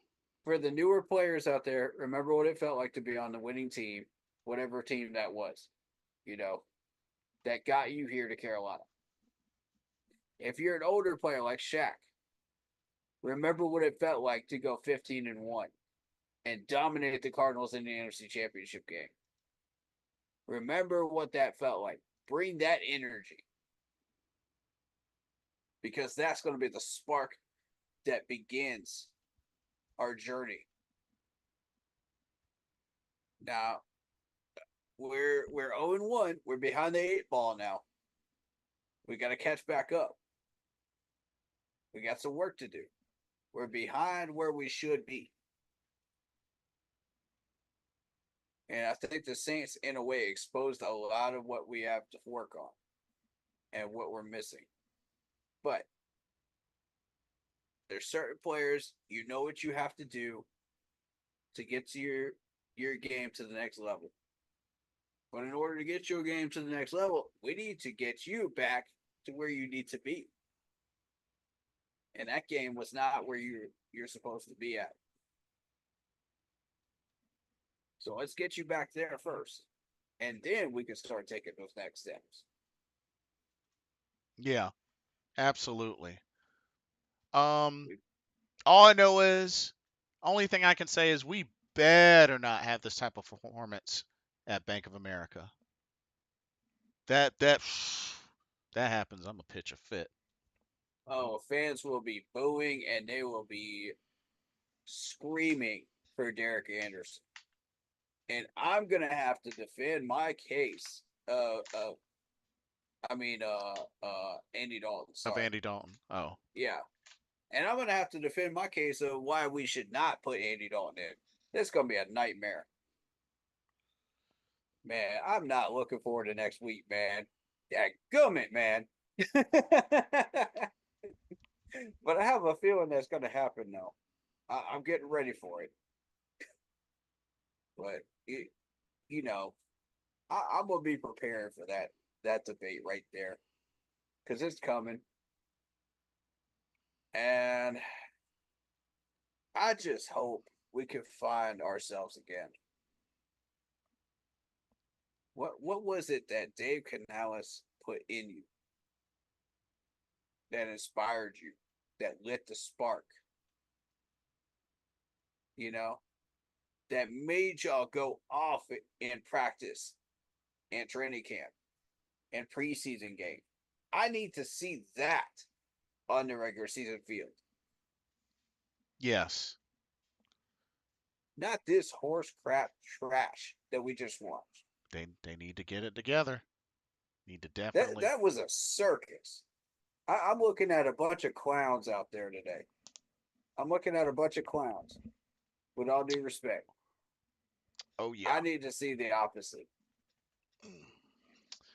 But they better get started on Monday. That's all I can say. But It begins on Monday. yeah, seriously. But anyway, I'm gonna get ready to bounce so I can go to this Yeah, movie. I'm gonna bounce too. Plug in your socials right quick. It is. If you're on Instagram, it's Shadow Warrior with 1W645. And it's the Keep Pounding 3869 YouTube channel. Those numbers specifically on the YouTube search. Otherwise, you'll never find me. 3869. But check out the Facebook group page. Keep pounding in all caps for in-game postal polls and opinions and reactions to NFL news. Indeed, indeed. And y'all know the deal. As usual, like, comment, subscribe on my page, on Corey's page, all of the above. Tough. And if you would, check out Lindara Ty, who is responsible for my intro here. It looks incredible. Give her a follow on Instagram. It's ty.lindara. Go check her out. Go check her out indeed. She's looking for people to help out. Tough loss, but we have opportunity to bounce back. How will we respond? Depends on you, Carolina Panthers. Let's right the ship. Let's right the ship. But y'all keep an eye out this week. We'll be doing another, of course. We'll do a week 2 preview and go over the matchup with the Chargers. That's our first game at Bank of America. So it's gonna be good. It's gonna be interesting. See how I'll post the announcement on Facebook. Yes. We'll see how we're gonna bounce back. So keep an eye out. We'll keep y'all posted. But that'll do it for this live and post game live stream. I am Blitzball Champ. He is. Keep pounding. Enjoy the rest of the evening, or at least try to enjoy the rest of the evening. We will see y'all soon. God bless. Stay safe. Keep pounding. We'll catch y'all next time. Peace out.